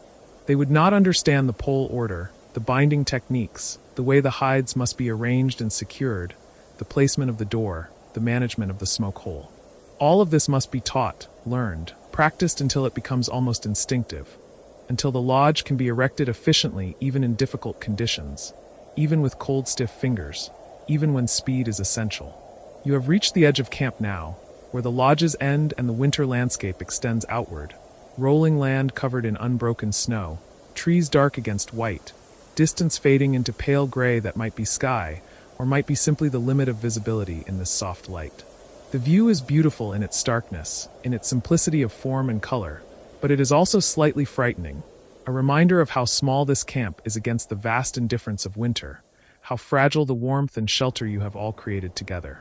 Out there, beyond the smoke rising from the lodges, beyond the narrow paths beginning to form in the snow, winter reigns absolute, uncaring about human needs or human survival, simply existing in its cold immensity.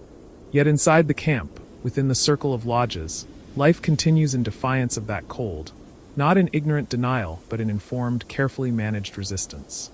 The fires burn. The people move and work and talk and laugh. Children play in the snow, their joy undiminished by the cold because they are properly dressed, properly fed, properly taught about limits and dangers. This is the miracle, you think, not that humans can survive winter, but that they can do so with comfort, with community, with the space for something beyond mere survival, for culture and connection, and the passing down of accumulated wisdom. You turn back toward the lodges, ready to return to warmth, to contribute your own efforts to the day's necessary work. As you walk back through the camp, you pass people engaged in various activities.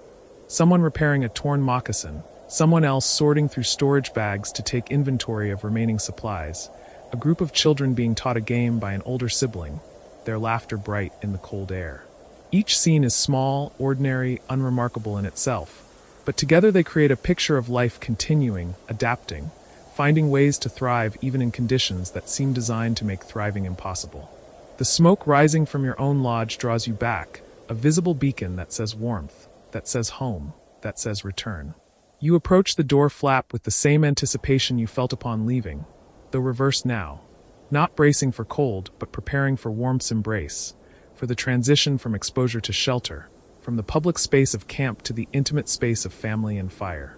You push through the door flaps and enter, and the warmth envelopes you immediately, almost startling in its intensity after even brief exposure to outside cold. The fire has been built up again, flames dancing, light filling the interior with a golden glow that seems particularly rich after the pale gray light outside. People look up as you enter, acknowledge your return with small gestures or words, then return to their activities. The normal life of the lodge continues around you. Conversations, small tasks, the comfortable occupation of shared space by people who know each other intimately, who have learned through long practice how to coexist in winter's enforced proximity. You find your place again, settling into the familiar spot, feeling your body relax into warmth's embrace, the slight tension of cold vigilance easing away. You are home, or as close to home as winter allows. Not a permanent dwelling, but a temporary one, yet no less significant for its impermanence, no less effective as shelter, no less valued as the space where life continues, where warmth is maintained, where sleep comes safely when darkness falls. And you understand, in a way you could not have articulated before, that this lodge, this arrangement of poles and hides and fire and people, represents something far more sophisticated than simple shelter. It is a technology, refined over generations, adapted to specific conditions, elegant in its efficiency. It is a community, defined not by walls but by shared knowledge, shared work, shared vulnerability, and shared warmth. It is a statement of human capability, of the ability to not merely endure harsh conditions, but to create comfort within them, to build spaces where life can flourish even when the world outside seems designed to extinguish it. The fire crackles. Someone laughs softly at a comment you did not hear. Outside, wind begins to rise, pressing against the lodge walls, but the structure holds, tested and true. The smoke rises steadily through the hole above, carrying with it the lodge's breath, the evidence of life continuing, of warmth maintained, of winter met and managed through knowledge and care, and the intricate architecture of survival that this lodge represents. You close your eyes for a moment, simply feeling the warmth, the safety, the complex achievement that surrounds you. When you open them again, the world is still there. Fire, family, shelter, cold beyond but warmth within. The long winter continues, but here, in this carefully constructed space, life continues too, held safe by knowledge older than memory, by care renewed each day, by the simple, profound miracle of warmth sustained against the dark and the cold. You wake in the absolute darkness that exists only in the heart of winter, when the moon has set and dawn remains a promise whispered somewhere beyond the curved horizon of the world. The fire has burned down to embers once more, and you can see their glow through your half-closed eyelids, a soft red pulse that breathes with the same rhythm as your own slow heartbeat. The cold has crept closer while you slept, settling around the edges of the lodge like a patient animal, and you feel its presence most keenly where the buffalo robe has slipped slightly from your shoulder, exposing a small crescent of skin to the air that moves through the dwelling. You do not rise immediately. There is no urgency in this moment, no crisis demanding sudden movement. Instead, you lie still and listen to the particular silence of deep winter night, a silence that is not empty but full of small sounds that reveal themselves only to patient ears. Your grandmother breathes steadily in her place near the western wall, each exhalation a quiet affirmation of life continuing through darkness and cold. Your nephew shifts in his sleep, murmuring something in the language of dreams, and the young woman who arrived with her family 3 days ago sighs softly from her bed on the southern side of the lodge. The fire needs tending. This you know without needing to think about it, the way you know your own name, the way you know the feel of your own hands. You ease yourself upright slowly, moving with the careful deliberation that preserves warmth and respects the sleep of others. The buffalo robe falls away from your shoulders, and you feel the immediate kiss of cold air against your chest, your arms, your face. But you are prepared for this. Your body has learned, over seasons of winters, how to meet the cold without shock, how to maintain its core of warmth even as the skin registers the sharp difference in temperature. You reach for the leather shirt that lies folded beside your sleeping place, and you pull it over your head in one smooth motion that disturbs the air as little as possible. The leather is cool at first touch but warms quickly against your skin, and you are grateful for the softness that comes from many careful tannings, from hands that knew how to work the hide until it became supple as cloth. You do not put on the heavier robe yet. The work of tending the fire will warm you, and there is no reason to overheat yourself in these quiet moments before dawn. The embers glow more brightly as you approach them, responding to your nearness as if they recognize you, as if they have been waiting for this attention. You kneel beside the fire ring, feeling the warmth rise toward your face, and you place your hands near the heat, letting the blood in your fingers remember what warmth feels like. The stones that ring the fire pit still hold heat from the larger fire that burned earlier in the night, and this stored warmth radiates outward in gentle waves that you can feel against your shins, your knees, the palms of your hands. You select 3 pieces of wood from the stack that lies within arm's reach, choosing them by touch as much as by the dim sight that the embers provide. 1 piece is cottonwood, light and quick to catch. The other 2 are harder woods, oak and ash, that will burn longer and more steadily once they are properly ignited.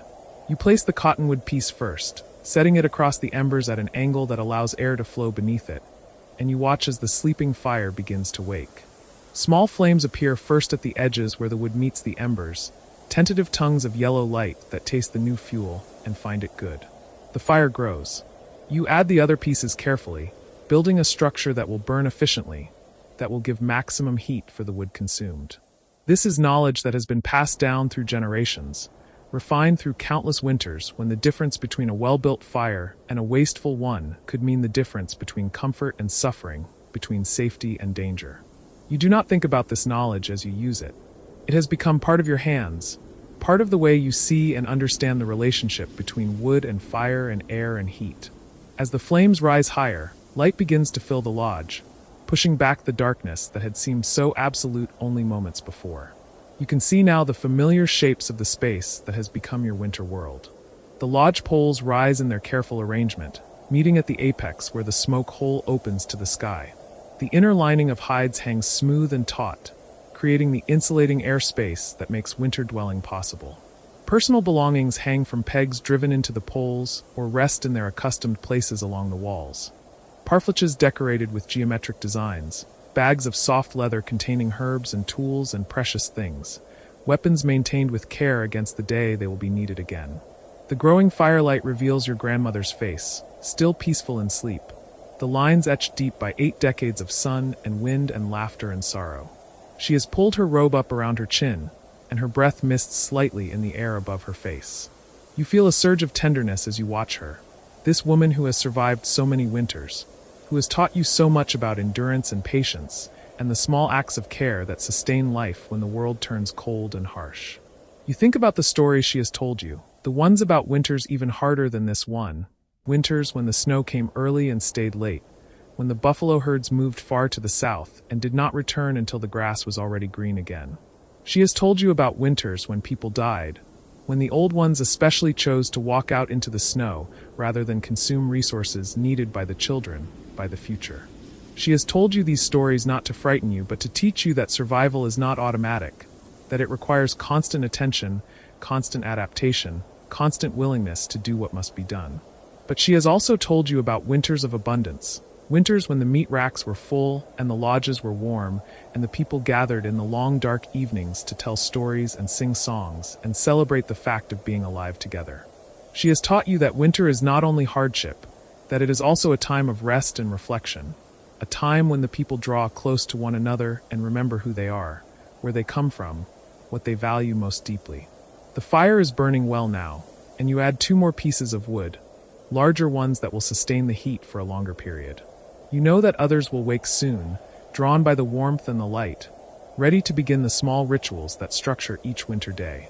But for now, you have this time alone with the fire and your thoughts, this quiet interval between sleep and waking when the world seems to hold its breath. You become aware that someone else is stirring. You turn your head and see that your nephew has opened his eyes and is watching you from his sleeping place. He is perhaps 10 winters old, still young enough to need long hours of sleep, but old enough to be learning the responsibilities that will sustain him through his own long life. You gesture to him, a small motion that invites without demanding, and he rises from his robes, wrapping one around his shoulders, and comes to sit beside you near the fire. For a while you sit together in silence, watching the flames dance and shift, listening to the soft sounds of the fire consuming wood.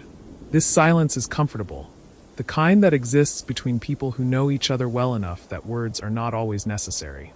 You remember when your own uncle sat with you like this, teaching you through presence as much as through instruction, showing you that being a man means being able to be still, being able to wait, being able to attend to what is necessary without complaint or fanfare. After a time, your nephew speaks, his voice still soft with sleep. "Tell me again about the lodge," he says. "About how the people learned to make winter camps." You smile slightly, recognizing this request for what it is. Not really a need for information, but a desire for connection, for the reassurance that comes from hearing familiar stories told in familiar ways. You have told him this before many times, but you will tell him again, because this is how knowledge is preserved, how it becomes woven into the fabric of a person's understanding of the world. Long ago, you begin, your voice low and measured, the people did not know how to live through winter. When the cold came, they suffered greatly, and many died. They had shelters, but these were not sufficient against the deep cold, against the winds that came howling down from the north, against the snow that fell for days without ceasing. Your nephew settles more comfortably beside you, pulling his robe closer. You can see that he is listening not just with his ears, but with his whole body, the way children listen when a story matters to them. The people prayed, you continue. They asked the Creator to help them, to show them how they might survive when the earth turned cold and hard. And their prayers were answered, though not in the way they expected. A man had a dream. In this dream, he saw how the lodge should be built, how the poles should be arranged, how the covers should be made and fitted, how the fire should be tended. He saw the smoke hole at the top and understood how it should face away from the prevailing wind. He saw the inner lining and understood how it would create a space for warm air to move upward while keeping the cold air out. He saw all of this in his dream, and when he woke, he remembered everything. The fire pops softly, sending up a small shower of sparks that rise toward the smoke hole and disappear into the darkness beyond. You pause, giving the story room to breathe, letting your nephew absorb what you have said. The man told the people about his dream, and together they built a lodge according to what he had seen. They worked carefully, following every detail, trusting in the vision that had been given. And when winter came that year, the people stayed warm. The lodge protected them from the wind and the cold. The fire warmed them without filling the dwelling with smoke. They were able to sleep comfortably, to eat and talk, and live together in this space that had been shown to them in a dream. Your nephew nods slowly. And the people remembered, he says, because he has heard this story before and knows what comes next. Yes, you affirm. The people remembered. They taught their children how to build the lodges, and those children taught their children, down through the generations. They learned to improve the design, to make small changes that suited different conditions, different climates, different materials. But the basic wisdom remained the same, that human beings can live in harmony with winter if they are willing to learn, to adapt, to work together, to respect what the earth and the seasons require of them. You fall silent, and for a time you both simply watch the fire. This story is not just about lodge construction or survival techniques. It is about something deeper, about the way knowledge comes to the people, about the importance of dreams and visions, about the necessity of remembering and passing on what has been learned. Your nephew may not fully understand all of these layers now, but he will return to this story again and again as he grows, and each time he will discover new meanings, new applications, new reasons why this story matters. Others are waking now. Your grandmother stirs and opens her eyes, and she sees you and your nephew sitting by the fire and smiles with evident satisfaction. The young woman rises and begins to prepare tea from herbs stored in a parfleche, moving quietly so as not to disturb those who still sleep. An older man, your father's brother, pushes aside his robes and stretches carefully, working out the stiffness that cold brings to aging joints. The lodge gradually fills with quiet activity, each person attending to the small tasks that begin the day. Someone adds wood to the fire. Someone else checks the water supply in the leather bags that hang near the entrance. Someone else begins to prepare food from the stores. Dried meat that will be softened in hot water, pemmican made from berries and fat and pounded meat, the last of the squash that was harvested before the first hard freeze. You watch all of this with a sense of deep contentment that has nothing to do with ease or comfort and everything to do with rightness, with the feeling that you are exactly where you should be, doing exactly what you should be doing. This lodge, these people, this way of being in the world, all of it feels aligned with something fundamental, something that runs deeper than personal preference or individual desire. As the light outside begins to change, as dawn approaches though it has not yet arrived, your grandmother asks you to check the smoke hole, to make sure it is not becoming blocked by snow. You rise and move to the center of the lodge, where you can look directly up through the opening to the sky beyond. What you see takes your breath away for a moment. Stars. Thousands of them, brilliant and clear in the last darkness before dawn, scattered across the black vault of heaven in patterns that your people have observed and named and used for navigation and timekeeping for longer than anyone can remember. You stand very still, your neck craned back, your eyes wide, and you feel yourself becoming small in the presence of this vastness, this reminder that the world is so much larger than this lodge, this camp, this single winter, this single life. But you also feel yourself becoming large, because you are connected to this vastness, part of it, participant in the great cycle of seasons and stars and the turning of the earth through space and time. You are not separate from the stars any more than you are separate from the fire that warms you, or the buffalo whose hide shelters you, or the people who sleep and wake beside you. You are all part of one great web of relationship, and winter is simply one expression of this web, one way the world teaches its children about adaptation and endurance and the many forms that home can take. The smoke hole is clear. The smoke from your fire rises straight up, carrying with it the scent of burning wood and the warmth of human habitation, dispersing into the cold air above the lodge and disappearing into the immensity of the winter sky. You watch for another moment, then lower your gaze and return to your place by the fire. Your grandmother is watching you with knowing eyes. The stars are clear tonight, she says. It is not a question. Yes, you reply. Very clear. She nods. When the stars are clear, the cold is deepest, she says. We will keep the fire burning well today. This is practical wisdom, born of observation and experience. Clear skies mean no cloud cover to hold the Earth's warmth close to the ground. Clear skies mean that the heat radiates away into space, that the temperature drops and drops, that the cold becomes sharp as a blade. But clear skies also mean no snow, no wind, no additional moisture to soak into clothing and bedding and firewood. Clear skies have their own advantages, their own particular requirements and gifts. The day begins in earnest now. A child wakes crying and is immediately soothed by her mother, who offers the breast and speaks softly, calming the little one back into contentment.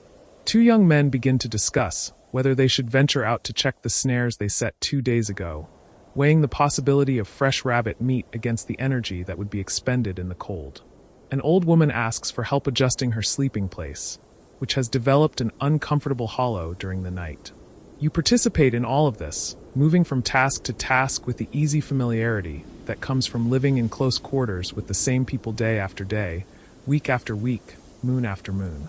You help the old woman rearrange her bedding, gathering dried grass to fill the hollow and then spreading her robes over the new arrangement. You contribute your opinion about the snares, suggesting that if the young men do go out, they should also check the state of the snow along the creek, whether it is still possible to break through the ice there to get water, or whether it has frozen too deeply. The work of winter is not dramatic. It does not involve grand gestures or heroic efforts, except in rare moments of crisis. Instead, it involves this steady attention to detail, this constant monitoring of small things. The state of the fire, the adequacy of the food supply, the comfort of the people, the integrity of the shelter. It involves noticing when someone seems unwell and offering remedies, noticing when a child seems restless and finding ways to engage their energy, noticing when the firewood supply is running low and organizing a gathering expedition when the weather permits. Your grandmother begins to tell a story, and the people in the lodge gradually fall silent, turning their attention to her voice. She is the keeper of many stories, and in winter these stories become a kind of food, nourishment for the spirit when the body must sometimes make do with smaller portions of physical food. The story she tells now is about Coyote, that trickster figure who appears in so many tales, sometimes foolish, sometimes wise, always teaching something important through his adventures and misadventures. In this particular story, Coyote decides that he does not want to experience winter. He is tired of being cold, tired of snow, tired of the scarcity that comes when the earth sleeps. So he approaches the spirits and asks them to make summer permanent, to banish winter from the world forever. The spirits listen to his request, and they consider it carefully. Then they tell Coyote that they will grant his wish, but only if he can first spend one full turning of the moon inside a lodge without fire, without warm robes, without any of the preparations and protections that make winter survivable. Coyote agrees immediately, confident in his own toughness, certain that he can endure anything for one moon if it means never having to face winter again. The first night is difficult but bearable. The second night is harder. By the third night, Coyote is shivering uncontrollably, his teeth chattering, his fur providing insufficient protection against the penetrating cold. By the seventh night he is desperate, but his pride will not allow him to give up. He continues, suffering greatly, growing weaker as the cold drains his strength and his spirit. Finally, when the moon is halfway through its cycle, Coyote can bear no more. He admits defeat and begs the spirits to release him from his promise. He stumbles out of the lodge and immediately builds a fire, warming himself and acknowledging that he was foolish to think he could banish winter. Foolish to think that any creature could survive the deep cold without help, without preparation, without the cooperation and shared knowledge of the community. The spirits appear to him then and explain what he should have understood from the beginning. That winter is necessary, that it is part of the great balance, that the earth needs this time of rest, and so do the creatures who live upon it. They teach him that survival in winter is not about individual toughness, but about community, about sharing resources and warmth and knowledge, about building shelter and tending fire, and taking care of one another through the dark months. Your grandmother finishes the story, and there is a moment of satisfied silence. Everyone has heard this story before, many times, but it remains fresh because the truth it carries is eternal, because each winter provides new context for understanding what Coyote learned through his suffering. The children smile at Coyote's foolishness. The adults nod at the wisdom of the spirits. And everyone feels reassured that they are here together, in this lodge, with fire and food and the accumulated knowledge of generations, rather than alone and unprepared like Coyote in his prideful ignorance. The morning progresses slowly, as winter mornings do. There is no urgency, no deadline pressing, no crisis demanding immediate response. The cold continues outside, sharp and deep as your grandmother predicted. But inside the lodge the temperature remains tolerable, almost comfortable near the fire, cool but not freezing near the walls. People eat small portions of food, enough to maintain strength, but not so much that the stores are depleted too quickly. People talk quietly, repair tools and clothing, tell more stories, doze by the fire when sleep calls them back to its embrace. You find yourself thinking about the many winters you have experienced, each one similar in its basic shape but different in its particular details. You remember winters of your childhood, when the world seemed larger and the cold more frightening, when you trusted absolutely in the adults who surrounded you to keep you safe and warm. You remember winters of your youth, when restlessness sometimes made the close quarters of the lodge feel confining, when you longed for the freedom of summer and chafed against the restrictions that winter imposed. And you remember more recent winters when you began to understand what your grandmother and the other elders had been trying to teach you all along. That winter is not an enemy to be fought but a teacher to be respected. That the lodge is not a prison but a sanctuary. That the long dark months are not something to be simply endured, but something to be inhabited fully, with attention and patience and gratitude for the shelter and warmth and companionship that make survival possible. You think about the people who are not here, the ones who have died in winters past, taken by cold or hunger or illness, or simply the accumulated weight of many years. You remember their faces, their voices, their particular ways of being in the world. You feel their absence as a specific hollow in the fabric of the community, but you also feel their presence in the stories that are still told about them, in the skills they taught that continue to be practiced, in the children and grandchildren they left behind who carry their features and their spirits forward into the future. Death is more common in winter than in other seasons. This is simply a fact, acknowledged but not dwelt upon, accepted but not embraced. The old ones especially are vulnerable when the cold settles deep and stays long. Their bodies have less reserve, less ability to generate and maintain warmth, less resilience when illness comes. But the people do not waste energy on fear or dread. Instead, they focus on prevention, on care, on the many small acts of attention that help the vulnerable ones survive until spring returns. You notice that your grandmother has become quiet, her face thoughtful, her eyes distant. You know this look. She is traveling in memory, visiting some time or place that exists now only in her mind. You do not disturb her. Memory is important, especially in winter when the present moment can feel suspended, when the future seems very far away. Memory connects the people to their past, reminds them of where they have been, what they have survived, who they are beneath the immediate circumstances of this particular day, this particular winter. After a time, she returns from wherever she has been and looks at you with eyes that have seen more winters than you can easily imagine. I was thinking about the winter your grandfather died, she says quietly, remembering how cold it was, how the wind would not stop blowing for days at a time. You nod, inviting her to continue if she wishes. You have heard pieces of this story before, but you understand that she needs to tell it again, to give voice to this memory, to keep your grandfather alive in the spoken word, in the shared recollection of the community. He was still strong that autumn, she continues. Still able to hunt, still laughing and telling jokes, still believing he had many winters left to live. But something changed when the cold came. He developed a cough that would not go away. It grew worse as the winter deepened, rattling in his chest, stealing his breath, weakening him day by day. We tried everything, teas made from herbs, steam treatments, prayers and ceremonies. Nothing helped. The cough consumed him slowly, and by the time the ice began to break in the streams, he was gone. She pauses, her eyes glistening slightly in the firelight. What I remember most is how patient he was, she says. How he never complained, never raged against what was happening to him. He simply accepted it, the way he had always accepted what the world brought him. With dignity, with grace, with trust that everything unfolds as it must. In his last days, he told me not to grieve too much, not to let sorrow make me bitter.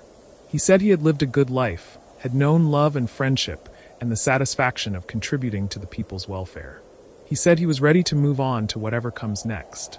You listen to this with the attention it deserves, holding space for your grandmother's grief, even though the events she describes happened many winters ago.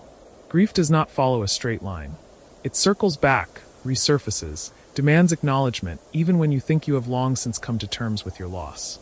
This is especially true in winter, when the darkness and the close quarters and the slow pace of days create conditions where memory becomes vivid, where the past feels very near, where the boundary between then and now seems permeable. He would have liked this lodge, your grandmother says, looking around at the space that surrounds you. He would have appreciated how well it is constructed, how carefully the ventilation is managed, how the people take care of one another. These things mattered to him: competence, cooperation, attention to detail. He believed that survival was not automatic, that it required constant effort, constant learning, constant willingness to help one another. She falls silent again, and you sit with her in that silence, offering the support of your presence, your willingness to hear whatever she needs to say. This is part of winter's work too, this tending of emotional and spiritual needs, this acknowledgement that people are more than just bodies that need to be kept warm and fed, that they are also hearts that need comfort, minds that need engagement, spirits that need connection to something larger than themselves. The day continues its slow progression. The children eventually grow restless despite the cold outside, and their mothers bundle them up in layers of fur and leather and allow them to play near the entrance of the lodge, where they can get some fresh air and expend some energy without venturing too far into the dangerous cold. You can hear their laughter, bright and sharp as ice crystals, and the sound brings a smile to your face. Children possess a resilience that adults sometimes forget, an ability to find joy even in constrained circumstances, to make games out of nothing, to live fully in each moment without worrying too much about what might come next. The young men do decide to check the snares, and they prepare carefully for the expedition, wrapping themselves in layers, checking their footwear to make sure it is adequate, discussing their route and how long they expect to be gone. You watch them with a mixture of approval and concern. They are old enough to understand the dangers of winter travel, experienced enough to take appropriate precautions, but young enough that they still sometimes overestimate their capabilities, underestimate the speed with which cold can become threatening. You say nothing, however. They must make their own judgments, learn their own lessons. Your role is simply to be here when they return, to help warm them if they are too cold, to listen if they have stories to tell. After they leave, the lodge feels slightly emptier, and you become more aware of the sounds that usually fade into background. The crackling of the fire, the breathing of the people, the occasional snap of a lodge pole contracting in the cold, the distant sound of wind moving through the winter landscape beyond your shelter. These sounds create a kind of music, a soundtrack to winter life that is so constant you often forget to notice it. But when you do notice, when you pay attention to this acoustic environment, you find it strangely beautiful, reassuring in its familiarity, proof that life continues, that the lodge holds, that the fire burns, that the people endure. You realize that you are tired, though you have done nothing particularly strenuous today. This is winter tiredness, a heaviness that comes from the body working constantly to maintain its temperature, from the slight monotony of days that blend into each other, from the reduction of sunlight that affects mood and energy in ways both obvious and subtle. You do not fight this tiredness. Instead, you allow yourself to recline on your sleeping robes, pulling them over you for warmth, and you let your eyes close partway, entering that state between waking and sleeping where thoughts drift like snow, where time becomes elastic and strange. Images move through your mind. You see summers past, the grass tall and green, the sky impossibly blue, the buffalo herds moving like dark rivers across the prairie. You see the autumn gathering, the people coming together to harvest and prepare, to store and preserve, to ready themselves for the winter they knew was coming. You see the first snow falling, soft and silent, transforming the world overnight from brown and gold to white and silver. And you see this lodge, this shelter that has become your world for these months. And you see it not just as physical structure, but as symbol, as statement about what it means to be human, to be vulnerable to cold and weather, to be dependent on fire and community and the accumulated wisdom of generations. The lodge says that humans are neither independent nor invulnerable, that they survive not through dominance or force, but through cleverness and cooperation, through their ability to learn from experience and share what they have learned, through their capacity to create warmth and safety in the midst of a world that is often indifferent to their needs. You drift for a while in this liminal state, not quite asleep but not fully awake, and when you eventually open your eyes again, you see that the light filtering through the smoke hole has changed. It is fuller now, richer, the light of midday even in winter, when the sun traces its low arc across the southern sky. The young men have returned from checking the snares, and they have brought 3 rabbits, their bodies frozen stiff by the cold. This is good fortune, a welcome addition to the food stores, and there is a small celebration as the rabbits are accepted and hung near the entrance where they will remain frozen until they are needed.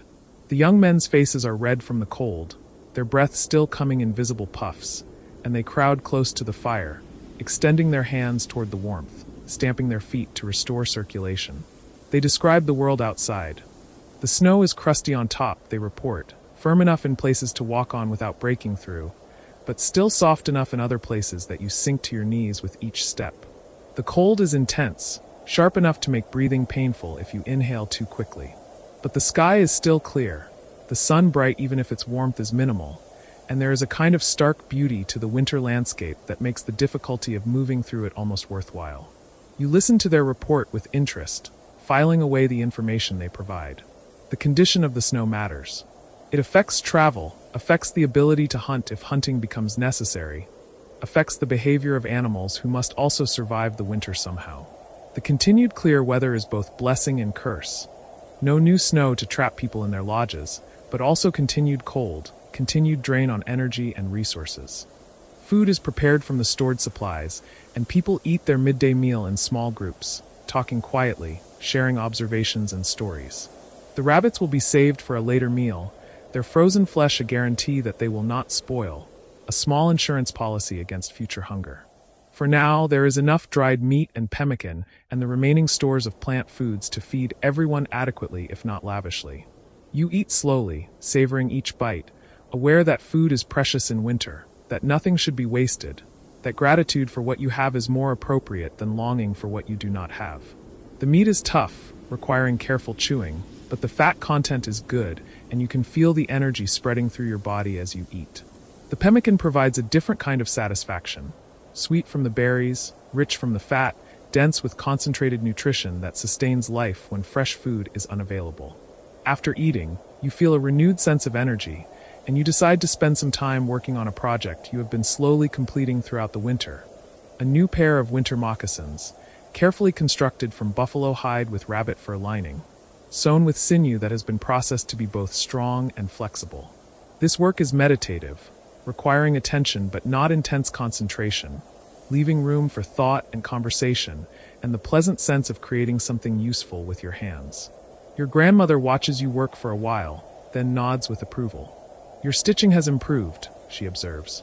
The stitches are even now, small and tight. These will be warm moccasins, well made. Her praise pleases you more than it probably should. You are no longer a child seeking approval, but still, recognition from someone whose skills you deeply respect carries weight, matters in ways both practical and emotional. You thank her quietly and continue working, feeling the rightness of the motion, the needle entering the hide, pulling the sinew through, creating connection, building structure, transforming raw material into functional object. Others are engaged in similar activities. A woman repairs a parfleche, resewing a seam that has begun to separate. A man works on arrow shafts, carefully straightening them, checking their balance, preparing for the time when hunting will resume in earnest. An older child practices with an awl, learning to make holes in leather, developing the hand strength and coordination that will eventually allow her to create her own clothing and tools. This is part of winter's gift, this time for maintenance and preparation, for learning and practicing skills, for doing the work that gets deferred during busier seasons. In summer and autumn, people are often engaged in more immediate survival tasks: hunting, gathering, moving camp, processing food. But winter provides space for refinement, for teaching children, for repairing what has been damaged, for creating new things that will be needed when the warm months return. The afternoon deepens, and with it comes a subtle shift in the quality of light, the angle of shadows, the mood of the lodge. People begin to prepare for evening, adding wood to the fire, arranging sleeping places, completing the day's small tasks. The cold outside intensifies as the sun drops toward the horizon, and you can feel it pressing against the lodge walls, testing the barrier between outside and inside, seeking any gap or weakness through which it might intrude. But the lodge holds. The inner lining hangs true, creating that crucial air space. The fire burns steadily, radiating heat that circulates through the dwelling. The people move about their business with calm efficiency, each person contributing to the collective work of maintaining comfort and safety through another winter night. Your nephew comes and sits beside you again, and you show him your work on the moccasins, letting him examine the stitching, explaining why you have chosen to place the seams where you have placed them, how the construction allows for both durability and flexibility. He listens intently, touching the rabbit fur lining with gentle fingers, already learning that quality work requires both knowledge and care, that shortcuts result in inferior products that fail when you need them most. "Will you teach me to make moccasins?" he asks. "Yes," you reply. "When the time is right, I will teach you. First you must practice with simpler projects, must develop your skill with needle and sinew. But eventually, you will be able to make moccasins as good as these, perhaps even better." He seems satisfied with this answer, understanding that learning takes time, that skill develops through practice and patience. He remains beside you for a while longer, content simply to be in your presence, to watch your hands move, to absorb through proximity and observation the knowledge that cannot always be conveyed in words. As darkness falls completely, as the stars emerge once again in the black sky above the smoke hole, as the fire burns bright and the people settle into their evening routines, you feel once again that deep sense of rightness that has characterized this day. There has been no drama, no crisis, no remarkable event. It has been simply a winter day in the lodge, one of hundreds such days that will comprise this season, one thread in the larger tapestry of a life lived in relationship with the land, the weather, the seasons, the community. And yet, in its simplicity, this day has contained everything necessary: warmth and shelter, food and water, work and rest, teaching and learning, memory and presence, solitude and companionship, laughter and quiet reflection. These are the elements that make human life possible and meaningful, that sustain not just the body but also the spirit, that transform mere survival into something richer, something worth the effort it requires. You complete your work on the moccasins for the day, setting them aside carefully, and you prepare yourself for sleep. Tomorrow will bring another day much like this one, another day of tending fire and monitoring supplies, of small conversations and quiet work, of patience and endurance, and the thousand tiny acts that collectively constitute survival in winter. But tonight, as you pull your robes around you and feel the warmth of the fire on your face, as you listen to the breathing of your companions and the crackling of burning wood, as you watch the smoke rise toward the stars and disappear into the infinite darkness beyond, you feel grateful. Grateful for this lodge that shelters you, for the knowledge that made it possible, for the people who share it with you, for the fire that pushes back the cold, for the food that sustains you, for the stories that connect you to past and future, for the simple fact of being alive, here, now, in this moment, in this place, in this particular way of being human in a world that is both harsh and beautiful, both challenging and generous, both demanding and deeply, profoundly sustaining. You close your eyes and let sleep come, knowing that the fire will be tended through the night, that the cold will be held at bay, that morning will eventually arrive, bringing with it another day to be lived, another opportunity to practice the ancient arts of survival and community that have allowed your people to endure through countless winters, and that will, with attention and care and the willingness to teach and learn and help one another, allow them to endure through countless winters. Yet to come, you wake before dawn on a morning when the world seems to have stilled entirely, and for a long moment you lie motionless beneath the weight of robes that have molded themselves to the shape of your body through the night, each fold and crease familiar now, each heaviness a comfort. The fire at the center of the lodge has diminished to a bed of coals that glow with a deep orange light, pulsing gently like something alive and breathing, and you watch them for a time without thought, letting your mind remain in that space between sleep and waking where nothing demands urgency, where time moves differently. The cold has not yet penetrated the layers of warmth you have built around yourself, but you can sense it waiting at the edges, patient and inevitable, and you know that soon you will need to rise, to add wood to the fire, to begin the small rituals that mark the boundary between night and day. But not yet. For now you remain still, listening to the quiet sounds of the lodge as it holds you and the others in its embrace. You can hear the slow, steady breathing of those who still sleep, rhythms that have become so familiar you could identify each person by their breath alone. The grandmother whose exhalations are soft and thin as thread, the child who sighs occasionally in dreams, the young man whose sleep is deep and untroubled. These sounds weave together into a kind of music, a composition of human presence that speaks of safety and belonging, and you realize that this is something you will carry with you always, this knowledge of what it means to be held within a circle of warmth while the cold world waits outside. You think of the weeks that have passed since the snows first came, and you understand now that what you have learned cannot be measured in the simple accumulation of skills and techniques, though these matter greatly. Yes, you know now how to bank a fire so that it will hold through the darkest hours, how to position your sleeping place to catch the rising heat without being struck by smoke, how to read the subtle signs that tell whether the lodge skin needs adjustment or whether ice has formed in dangerous places. You have learned to move through the confined space with economy and grace, to anticipate the needs of others before they are spoken, to find comfort in routines that once seemed merely repetitive. But beneath all of this practical knowledge lies something deeper, something that has changed the way you understand what it means to be human in a world that does not bend itself to human convenience. You shift slightly beneath the robes, feeling the way your body has adapted to the conditions of winter living, the way your muscles have learned to conserve heat, the way your skin has toughened and your tolerance for cold has expanded in ways you would not have thought possible. There is a hardiness in you now that was not there before, but it is not the hardiness of someone who has conquered difficult circumstances through force of will alone. It is something more subtle, more yielding, the hardiness of someone who has learned to work with the winter rather than against it, to find the paths of least resistance, to accept what cannot be changed and to change skillfully what can be altered. The old woman who has been your primary teacher throughout these weeks stirs on the far side of the fire, and you watch as she emerges from her sleeping robes with movements that are unhurried but purposeful, each gesture economical and precise. She does not waste energy on unnecessary motion, and you have learned to emulate this conservation, understanding that winter is a season that demands efficiency in all things. She feeds the fire without looking at it, her hands knowing exactly where to place each piece of wood for maximum effect. And soon the flames begin to rise again, casting dancing shadows on the lodge walls and pushing back the darkness that had gathered during the night. You rise as well, folding your sleeping robes in the way you have been taught, creating layers that will trap warmth and be ready when night comes again. The morning cold touches your face and hands, sharp and clarifying, and you breathe it in deeply, feeling it clear the last remnants of sleep from your mind. The grandmother glances at you briefly, and though she says nothing, there is acknowledgement in her eyes, a recognition that you have passed some invisible threshold, that you are no longer learning how to survive winter, but simply surviving it, naturally and without constant conscious effort. Others begin to wake as the lodge warms, and soon the space fills with the quiet activities of morning. Water being heated, food being prepared, clothing being adjusted, small repairs being made to tools and garments.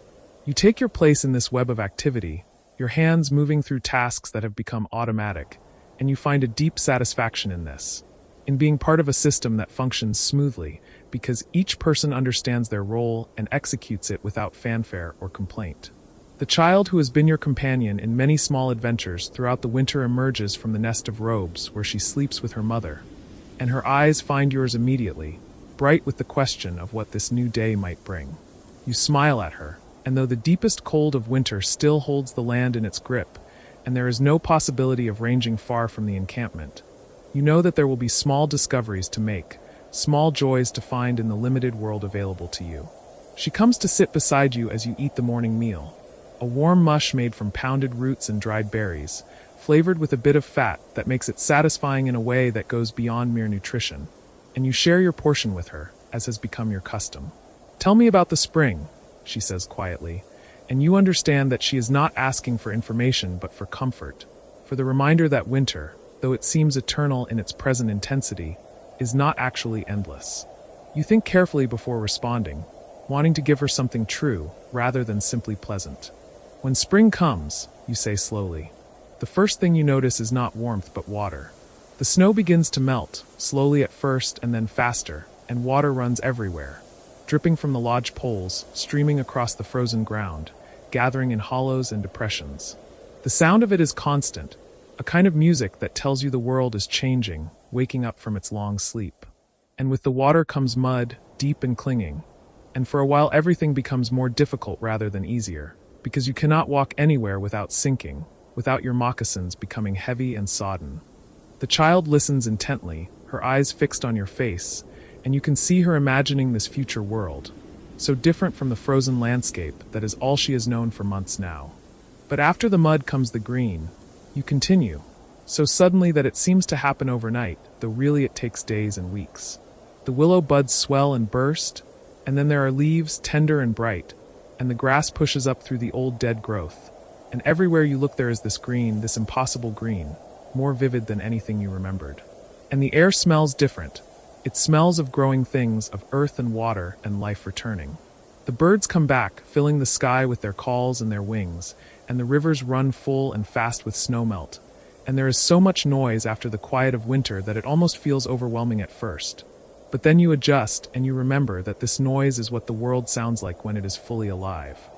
You can see the child storing these words away, building a bridge in her mind between the present cold and the future warmth.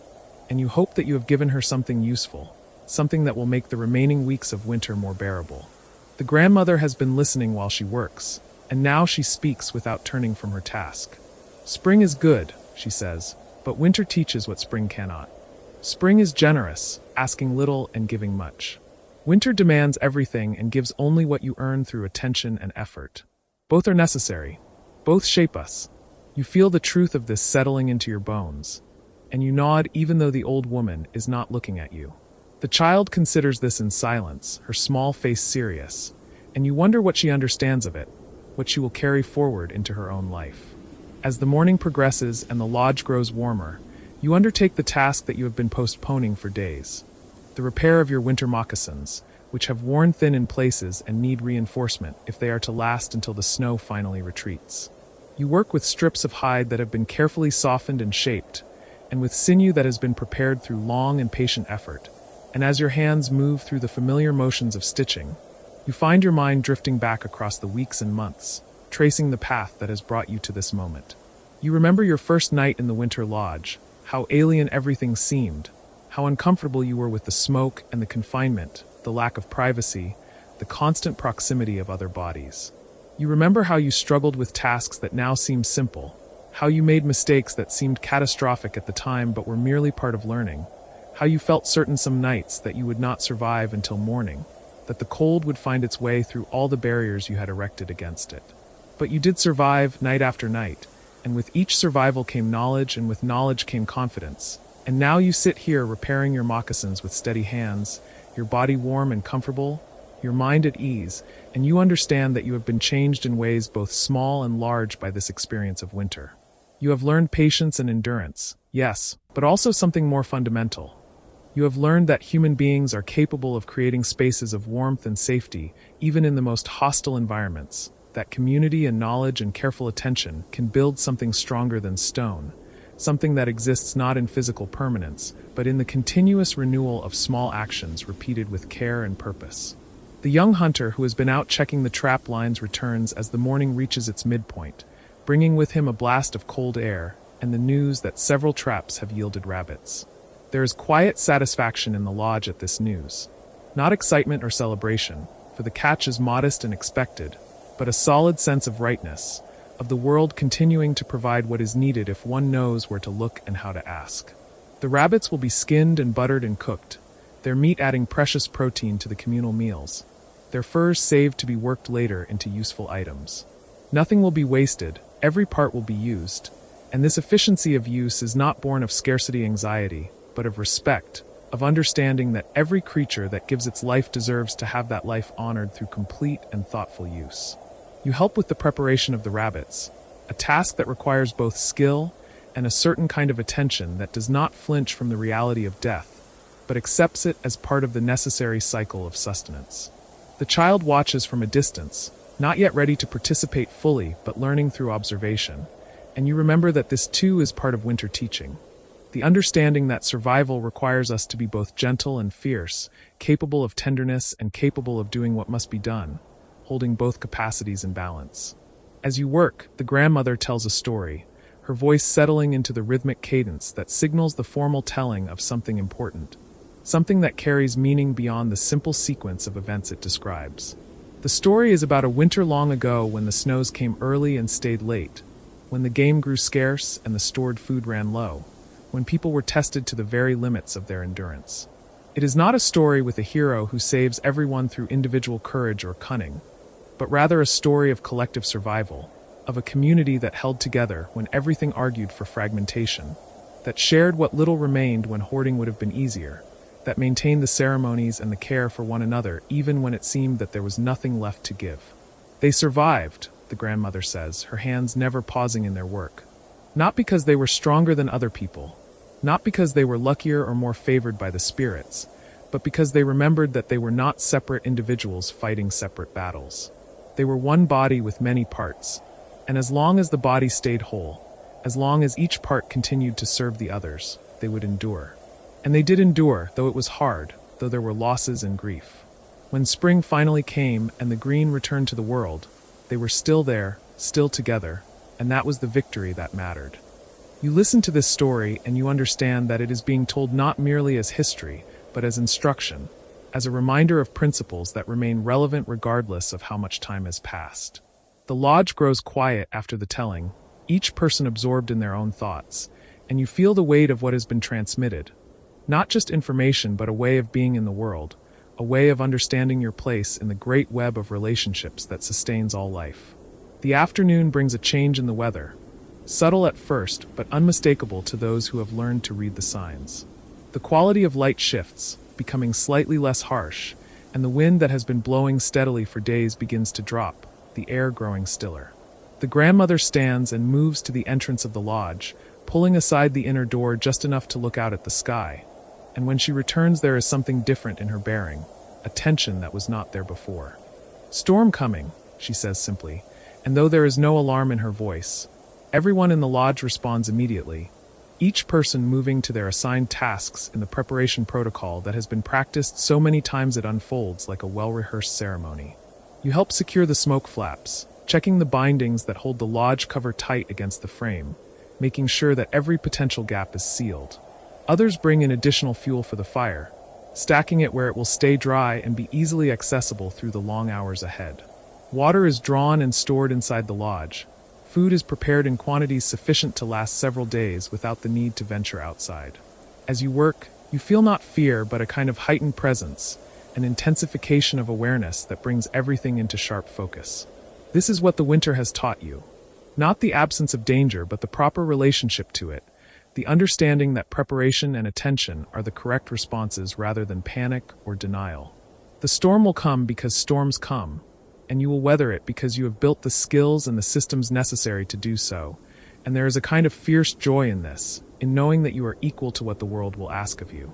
By the time the snow begins to fall, thick and fast, driven by winds that rise from gentle to powerful in the space of an hour, the lodge is ready. You seal the entrance completely, creating a small tunnel of hides that will prevent the wind from blowing directly into the living space. And then there is nothing to do but wait, to tend the fire and maintain warmth and occupy yourselves with the indoor tasks that fill winter days. The storm lasts 3 days and 3 nights, and during that time the world contracts to the space contained within the lodge walls. The wind howls and shrieks, throwing snow against the hide, covering with a sound like sand being hurled against a drum. And sometimes the whole structure shudders and flexes under the force of the gusts, but it holds. It has held against countless storms before, and it holds now, the poles and bindings and carefully positioned stones all working together to create something stronger than any individual element. And you find comfort in this, in the evidence of human ingenuity and collective wisdom embodied in this simple but effective architecture. Time moves strangely during the storm, losing its usual markers and measurements. You eat when hungry, sleep when tired, wake when your body decides it is time. And there is a freedom in this surrender to natural rhythms, rather than to the artificial structures that usually order your days. The fire burns constantly, fed with patient regularity, and its light pushes back the darkness that would otherwise be complete, creating a small bubble of warmth and visibility in a world that has become formless and white and howling. You talk with the others during the long hours, conversations that meander and branch and circle back, covering ground that would never be touched in the busier times when there are tasks to complete and places to go. You hear stories from the grandmother's youth, accounts of people and events that are no longer living but that live on in memory and telling, and you understand that this too is winter's gift. This enforced slowness, this time set apart from the usual rush and pressure of survival. These spaces in which the accumulated wisdom of generations can be passed forward through the simple medium of voice and listening. The child grows restless on the second day. her young energy seeking outlet in a space that offers limited possibilities for movement and action.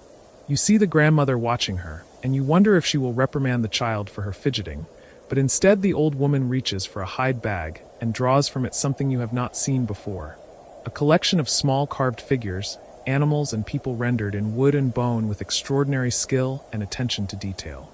She spreads these on the floor near the fire and begins to arrange them, creating scenes and scenarios, and the child is drawn immediately, her restlessness channeling into this new form of play. But it is not merely play, you realize as you watch. The grandmother is teaching through the figures, demonstrating relationships and patterns, showing how the parts of the world connect and depend upon one another. The buffalo figure is placed near the grass, the wolf near the buffalo, the people near both, and as the child moves the figures in response to the grandmother's gentle guidance, she is learning the fundamental principles of balance and interdependence that govern all existence. You watch this teaching unfold with a sense of wonder, seeing how wisdom can be transmitted even to the youngest among you, how knowledge flows naturally when the teacher is patient and the student is curious. On the third night of the storm, when the wind finally begins to diminish and the snow to lighten, you lie in your sleeping robes listening to the changing sounds and feeling something shift inside you, some final piece falling into place. You have learned more than how to survive a winter in a hide lodge, more than the practical skills of fire tending and food preparation and cold weather living. You have learned what it means to be part of something larger than yourself, to participate in systems of mutual care and responsibility that stretch back through time and forward into a future you will never see. You have learned that strength is not always, or even usually, a matter of individual prowess, but rather of collective capacity, of the intricate web of relationships and knowledge that allows human beings to thrive even in conditions that seem impossible. When you wake the next morning, the world is silent in a way that is different from the silence of the storm. This is the silence of aftermath, of exhaustion and completion, and when the entrance flap is carefully opened and you can look out at what the storm has left behind, you see a landscape transformed once again, buried under fresh snow that lies in deep drifts and sweeping curves, sculptured by the wind into forms of strange beauty. The sky is clear, intensely blue, and the sun strikes the snow with a brilliance that makes you squint and shield your eyes. You venture out with the others, breaking trail through snow that comes to your thighs in places, and the work of clearing paths and digging out cache supplies is hard enough to make you sweat despite the cold. But there is satisfaction in this work, in reclaiming space and access, in measuring the storm's effects and finding that while much has been changed, nothing essential has been damaged or lost. The lodge stands as it stood before. The caches are intact beneath their coverings of snow. The community remains whole and functional. In the days following the storm, as life settles back into its usual rhythms, you find yourself moving through tasks with a new sense of assurance, a confidence that does not announce itself but simply exists as a quiet foundation beneath your actions. You know what to do and how to do it, and more importantly, you know why. You understand the principles that underlie the practices, the logic that connects each small action to the larger goals of warmth and safety and sustenance. The child seeks you out one afternoon as the sun is beginning its early winter decline toward the horizon, and she takes your hand and pulls you a short distance from the lodge, to where a drift has formed into a perfect smooth slope. Without words, she shows you what she has discovered, that if you lie on your back on the slope and push yourself forward, you will slide down the drift's face in a rush of speed and cold air. And when you reach the bottom, you will be breathless and laughing and covered in snow, and you will immediately want to climb back up and do it again. And so you do again and again, until both of you are soaked and shivering and giddy with simple joy, until the grandmother's voice calls you back to the lodge where warmth and dry clothing wait. As you walk back with the child's small hand in yours, you feel something expand in your chest, some recognition of what this winter has given you beyond the practical skills and knowledge. It has given you this, the ability to find joy even in the midst of hardship, to create moments of lightness, and play even when conditions seem to allow for nothing but grim endurance. That night, as you sit beside the fire working on a small project, a carved pendant that you plan to give to the child as a token of your friendship and shared experience, you listen to the sounds of the lodge and feel yourself settling into a kind of peace that you have rarely known. The wind outside is gentle now, no longer threatening but almost companionable, and the smoke from the fire rises steadily through the opening at the top of the lodge, carrying with it the smells of cooking food and burning wood and human habitation.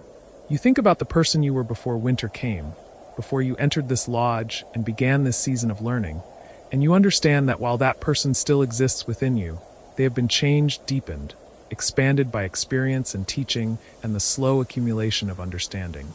You are more patient now, more careful, more attuned to the subtle messages that the world sends to those who know how to listen. You are more comfortable with silence, more appreciative of warmth, more aware of your dependence on others and their dependence on you. The grandmother looks up from her work and catches your eye, and for a moment you simply look at one another across the fire. And in that look is acknowledgement and respect, recognition of the journey you have made and the distance still to travel. She nods slightly, and though no words are spoken, you understand that she is satisfied with your progress, that she considers you no longer a student but a member, someone who has earned their place in this circle through effort and attention and willingness to learn. The fire burns steadily, the night deepens outside, and you return to your carving, your hands working the wood with growing skill, shaping it into something beautiful and meaningful, something that will carry forward in time as a marker of this winter. This lodge, these people who took you in and taught you how to live when the world is frozen and hard, how to find warmth not just in fire but in community, not just in insulation but in care, not just in individual strength but in collective wisdom.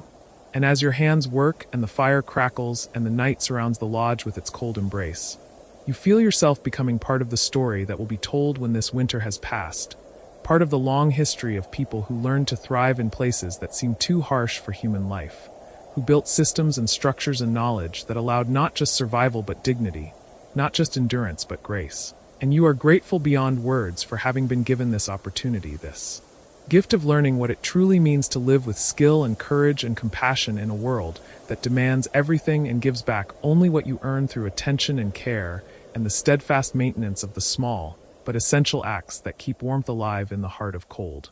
The morning comes to you now with a softness you have come to recognize, the light filtering through the lodge skin above in ribbons of pale gold that fall across your face with a gentleness that feels almost intentional, almost like the touch of fingers tracing the line of your jaw, reminding you that you have made it through another night, another passage of darkness into day, another small triumph in the long sequence of small triumphs that constitutes survival in this season.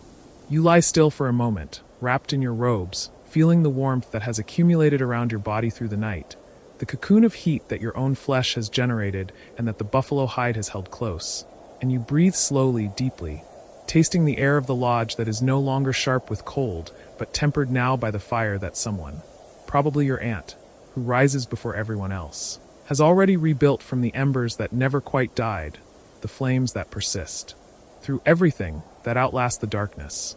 You can hear the sounds of waking around you, the soft rustle of bodies shifting beneath their coverings, the quiet cough of your cousin, who always wakes with lungs that need clearing, the murmur of your grandmother's voice as she speaks to herself, or perhaps to the spirits that she greets each morning with words that you have never quite been able to make out, words that belong to a conversation older than you, older than this winter, older perhaps than the very structure of this lodge itself. You listen to these sounds and you feel the texture of continuity, the way each morning echoes every other morning, not in monotony but in reassurance, in the steady pulse of routine that holds a people together when the world outside offers only uncertainty and cold. Your breath rises in a thin vapor that dissipates almost immediately in the warmer air of the lodge, and you watch it vanish, this visible evidence of your life, this proof that you are still here, still breathing, still participating in the ongoing project of existence. The fire crackles softly, and you can smell the smoke, that familiar scent that has become inseparable from the concept of shelter itself.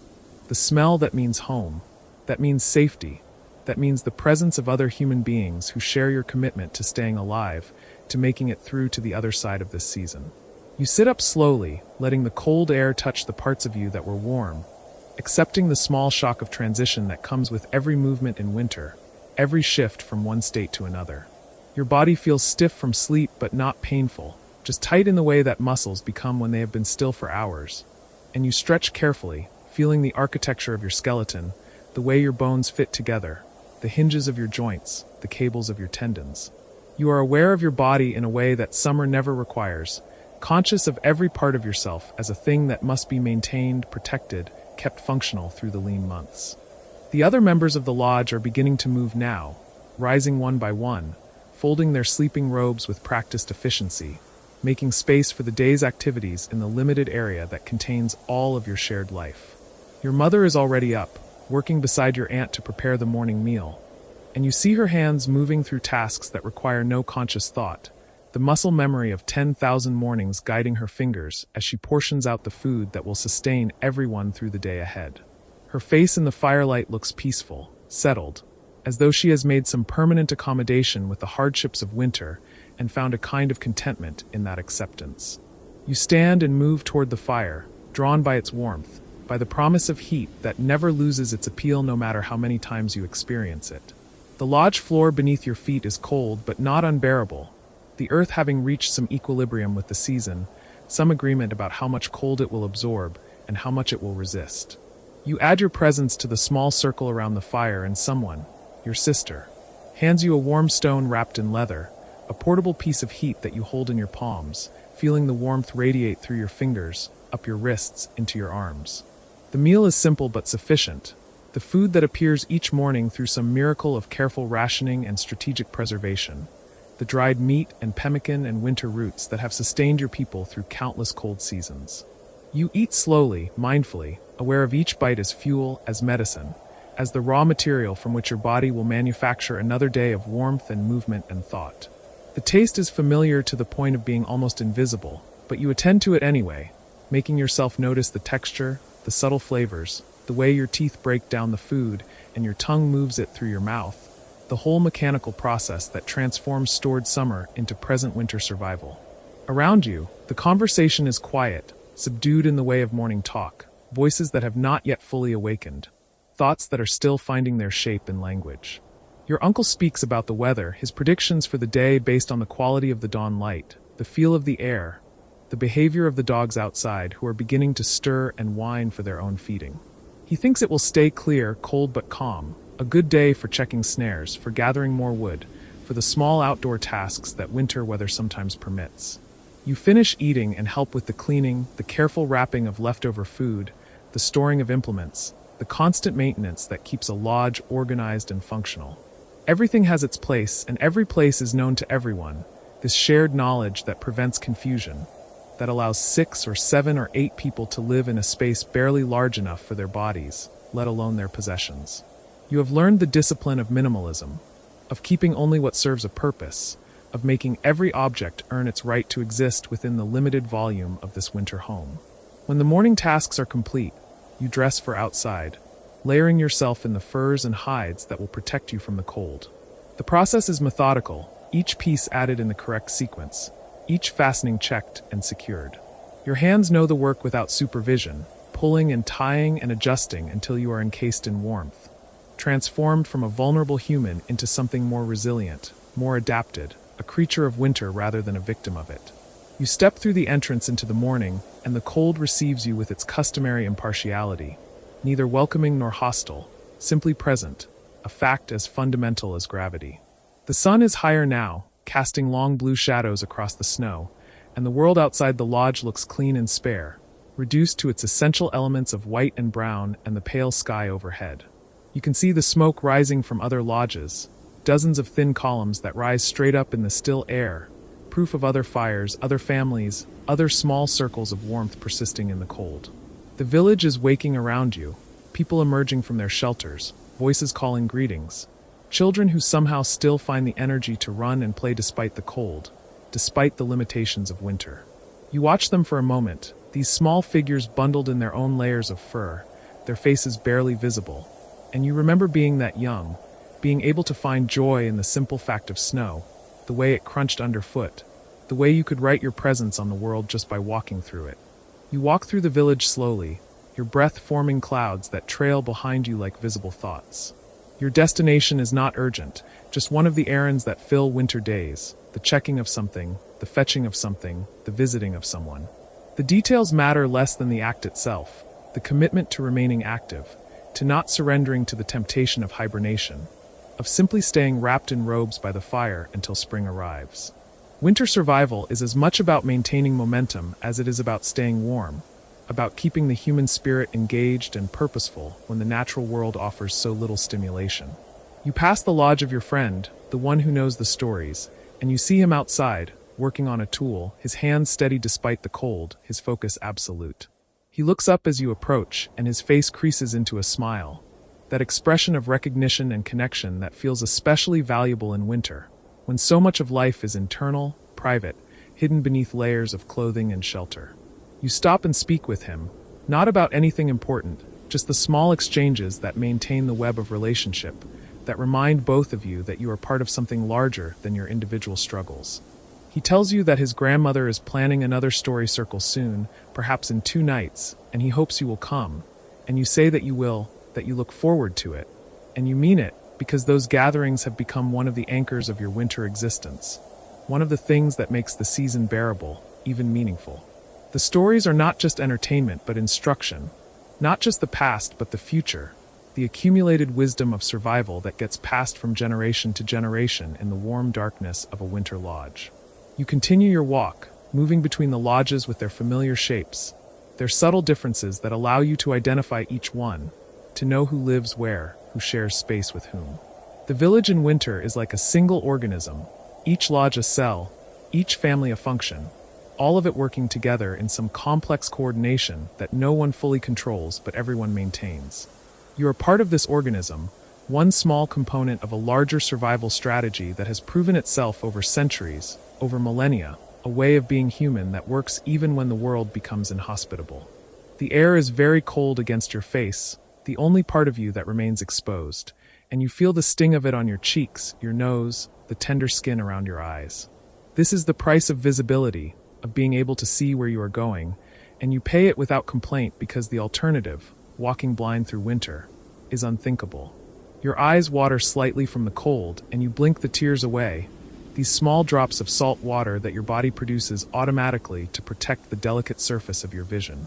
You reach the edge of the village where the lodges give way to open ground, to the snow-covered expanse that stretches away toward the frozen creek, the distant line of trees. You stand here for a moment, looking out at the wilderness that surrounds your small human settlement, the vast indifferent landscape that cares nothing for your survival, your comfort, your hopes or fears. It is beautiful in its emptiness, in its reduction to basic forms and colors, and you feel a complicated mixture of attraction and respect, the way you might feel toward a powerful animal that could kill you, but chooses not to, not out of mercy but out of simple disinterest. The snow under your feet squeaks as you shift your weight, that distinctive sound of extreme cold, of ice crystals compressing under pressure. You have learned to read the snow, to understand its different textures and states, the way it changes with temperature and time, the way it can be powder or crust or something in between, each state with its own implications for travel, for insulation, for the location of animals beneath its surface. Snow is not a single thing, but a constantly varying medium, and your survival depends in part on your ability to interpret it correctly. You turn back toward the village and begin walking again, your task completed or abandoned. It hardly matters which. The point was the movement itself, the refusal to become static, and you have accomplished that. Your body feels warmer now from the exercise, the blood moving more vigorously through your veins, your heart working slightly harder, generating the heat that keeps you alive. You are a furnace that burns food and air and produces warmth and motion and thought. And as long as you can keep that furnace fueled and protected, you will continue. As you walk back through the village, you notice details that you missed on your way out. A new patch on someone's lodge cover, a cache of wood neatly stacked beside an entrance, a dog lying in a small pit it has dug in the snow, curled into itself for warmth. These small observations accumulate into a picture of your community, of the countless small efforts that everyone makes, the constant maintenance and adjustment and repair that keeps the whole structure functioning. No one is idle, you realize, even when they appear to be resting, because there is always something that needs attention, always some preparation for the next hour, the next day, the next crisis. You return to your own lodge, and the warmth envelopes you again as you enter. That blessed transition from cold to warm that never stops feeling like a miracle, like a gift, like evidence that the universe can sometimes be kind.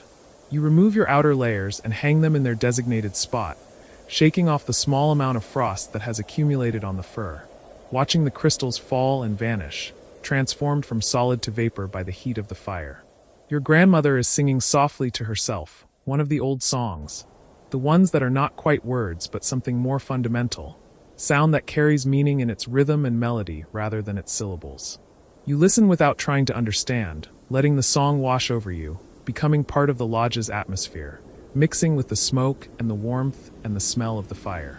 Music, you have discovered, is one of the things that makes winter survivable, that provides texture to the hours, that gives shape to time when the days blur together in their sameness. The afternoon arrives without announcement, marked not by any dramatic change, but simply by the angle of light shifting, the shadows rotating around the lodge's interior as the sun tracks its low arc across the southern sky.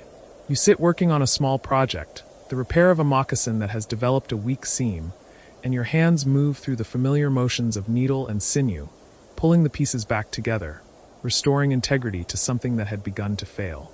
There is satisfaction in this work, in the tangible accomplishment of fixing something, making it whole again, extending its useful life. Around you, the other members of the lodge are similarly occupied, each person engaged in some task that contributes to the collective well-being.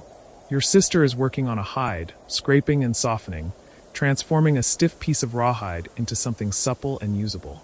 Your uncle is carving, making a new handle for a knife, his blade moving in careful strokes, shaving away thin curls of wood that fall into his lap like tiny scrolls. Your aunt is sewing, creating or mending some garment, her needle flashing in the firelight as it dips in and out of the material. This is how winter passes, you think, not in grand events, but in these small, continuous actions, the accumulation of maintenance and preparation and craft. The season is long, but it is not empty, and the work that fills it is not meaningless. Everything you do now is an investment in the future, in the spring that will eventually come, in the life that will resume when the cold finally releases its grip. You are not merely enduring. You realize you are preparing, positioning yourself and your family to move forward when the opportunity arrives. The light begins to fade earlier than you would like, the winter sun giving up its effort, sliding toward the horizon with what seems like indecent haste. The lodge grows dimmer, and someone adds more fuel to the fire, building it up for the evening, for the long night ahead. The flames rise higher and the dancing light fills the space, creating shadows that move and shift, that make the lodge seem alive, animated by the fire's energy. The evening meal is prepared and consumed with the same quiet efficiency as the morning's, the same mindfulness, the same gratitude. The food tastes good to you, not because it is elaborate or particularly flavorful, but because it is warm, and because you are hungry, and because it represents continuity. Another successful day of feeding yourselves, another night that you will enter with fuel in your bodies. You eat and you feel the warmth of the food spreading through you, a different kind of heat than the fire provides, an internal glow that comes from digestion, from the chemical processes that break down what you have eaten and convert it into the energy you need. After the meal, as the darkness deepens outside and the cold presses against the lodge walls, your grandmother begins to speak, not telling a formal story but simply talking, sharing memories, observations, fragments of wisdom that she offers to anyone who cares to listen. Her voice is soft but clear, weathered by age but not diminished, and you find yourself drawn into her words, into the world she creates with language, the past she makes present through the act of remembering. She talks about other winters she has known, some harder than this one, some easier, each with its own character, its own challenges and gifts. She speaks of a winter when she was young, when the snow came so deep that people had to dig tunnels between the lodges, moving through the village like animals in burrows, and somehow this became a kind of game, a source of unexpected joy in difficult circumstances. She speaks of another winter when the cold was so intense that trees split open with sounds like thunder, the sap inside them freezing and expanding until the wood could no longer contain it, and people stayed inside for days, afraid to venture out into a world that seemed actively hostile to life. But she also speaks of the beauty she has witnessed, the nights when the aurora danced overhead in waves of green and purple, the mornings when the frost created gardens of ice crystals on every surface, the moments when the sun broke through clouds and set the snow ablaze with reflected light, transforming the landscape into something that seemed divine, transcendent, beyond the ordinary realm of human experience. Winter, she seems to be saying, is not just hardship but wonder, not just survival but revelation, a season that strips away the comfortable and familiar and forces you to see the world with new eyes, to appreciate what you have, to understand what truly matters. You listen and you feel something settling inside you, some piece of understanding that clicks into place. This is what the stories do. You realize what the elders do with their talk and their memories. They provide context, they offer perspective, they remind you that what you are experiencing is not unique, not unprecedented, but part of a pattern that extends back through time, that includes all the people who came before you, who survived their own winters and passed on the knowledge that allows you to survive yours. The night deepens and the fire burns lower, and people begin to prepare for sleep, wrapping themselves in their robes, finding their positions in the lodge, settling into the routine of rest. You lie down in your usual spot and pull the buffalo hide over you, feeling its familiar weight, its reliable warmth. Your body relaxes into the earth beneath you, yielding to gravity, releasing the small tensions that accumulated through the day. In the darkness, you can hear the breathing of the others, the soft sounds of bodies at rest, and you add your own breath to this quiet symphony, this collective respiration that fills the lodge with life. You are not alone, you think, and this thought brings comfort, a sense of security that goes beyond the physical warmth, beyond the protection of the shelter. You are part of something, connected to these people not just by blood or proximity, but by shared commitment, shared purpose, the mutual project of making it through the winter together. Your mind drifts as sleep approaches, moving through the day's images and sensations, reviewing and processing, filing away what is useful and releasing what is not. You think about the cold and the warmth, the effort and the rest, the hunger and the feeding, all the cycles and rhythms that structure your life in this season. You think about the spring that waits somewhere ahead, still distant but inevitable, the thaw that will come, the green that will return, the abundance that will replace this scarcity. But you also think about the value of this time, this winter space that forces you to slow down, to turn inward, to appreciate simple things like heat and shelter and companionship. There is a richness here. You realize a depth of experience that the easier seasons do not provide. Winter strips away the superficial and reveals what is essential, what is real, what is strong enough to persist when everything else falls away. You feel yourself sliding towards sleep, your consciousness beginning to fragment, to dissolve into the strange landscapes of dream. Your last waking thought is of gratitude, not for anything specific, but for everything, for the lodge that surrounds you, for the family that shares it, for the knowledge that has kept you alive, for the buffalo whose hide warms you, for the fire that burns through the night, for your own body that continues to function, to generate heat, to carry you from one day to the next. Sleep takes you gently, not as an ending but as another kind of continuation, another phase of the cycle that repeats each day, each season, each life. You descend into darkness, and it is not frightening but peaceful, a respite, a necessary emptiness that will allow tomorrow to arrive fresh, new, full of possibility despite its probable resemblance to today. In the dream that comes, you are walking through snow that glows with its own light, blue and luminous, and you are not cold because you are somehow part of the landscape itself, made of the same substance as the winter world around you. You walk without destination, without purpose other than the walking itself, and you feel a freedom that waking life rarely provides, a weightlessness, an ease of movement that belongs only to dreams. The dream shifts and you are inside the lodge, but the lodge is larger than it should be, vast and cathedral-like, the fire in the center blazing high, its flames reaching toward a smoke hole that opens onto stars, millions of them, more than you have ever seen, filling the sky with light. The people around you are singing, all together, a song you almost recognize, and you open your mouth to join them and find that you know the words after all, have always known them, that they are written somewhere deep inside you, part of your inheritance, part of what it means to be human in this time and place.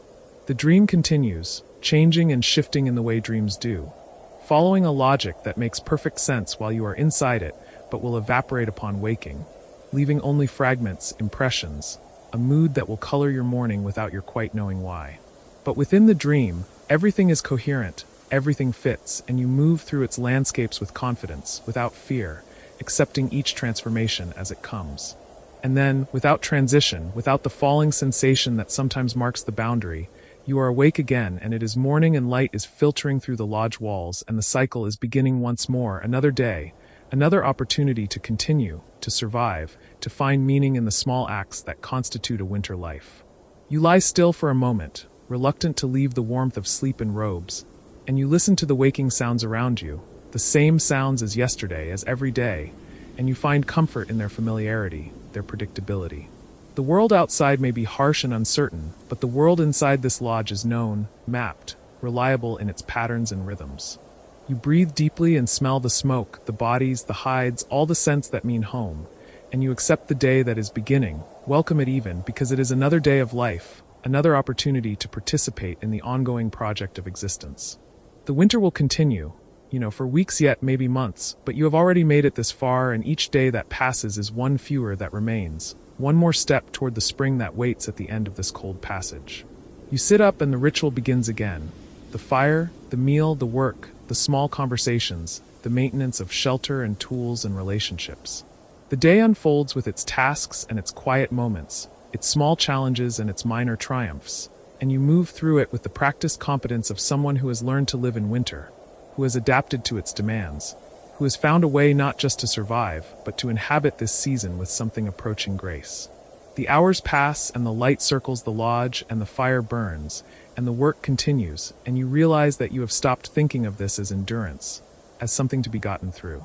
It has become simply your life, the texture of your days, the substance of your experience, and there is a kind of peace in that acceptance, a release of resistance that makes everything easier, lighter, more bearable. You look around at the faces of your family, at these people who share your shelter and your season, and you see them clearly, perhaps more clearly than you ever have before. You see the strength in your mother's hands, the wisdom in your grandmother's eyes, the kindness in your aunt's smile, the determination in your uncle's jaw. You see your sister and your cousins, and you recognize them as companions, as allies, as partners in this great collaborative effort of staying alive, staying human, staying connected to each other and to the land that holds you all.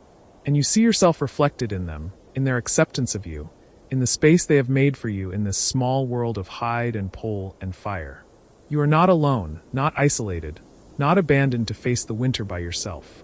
You are woven into a fabric of relationship, a pattern of mutual support that distributes the weight of survival across many shoulders, that makes the burden not light exactly but manageable, bearable, possible.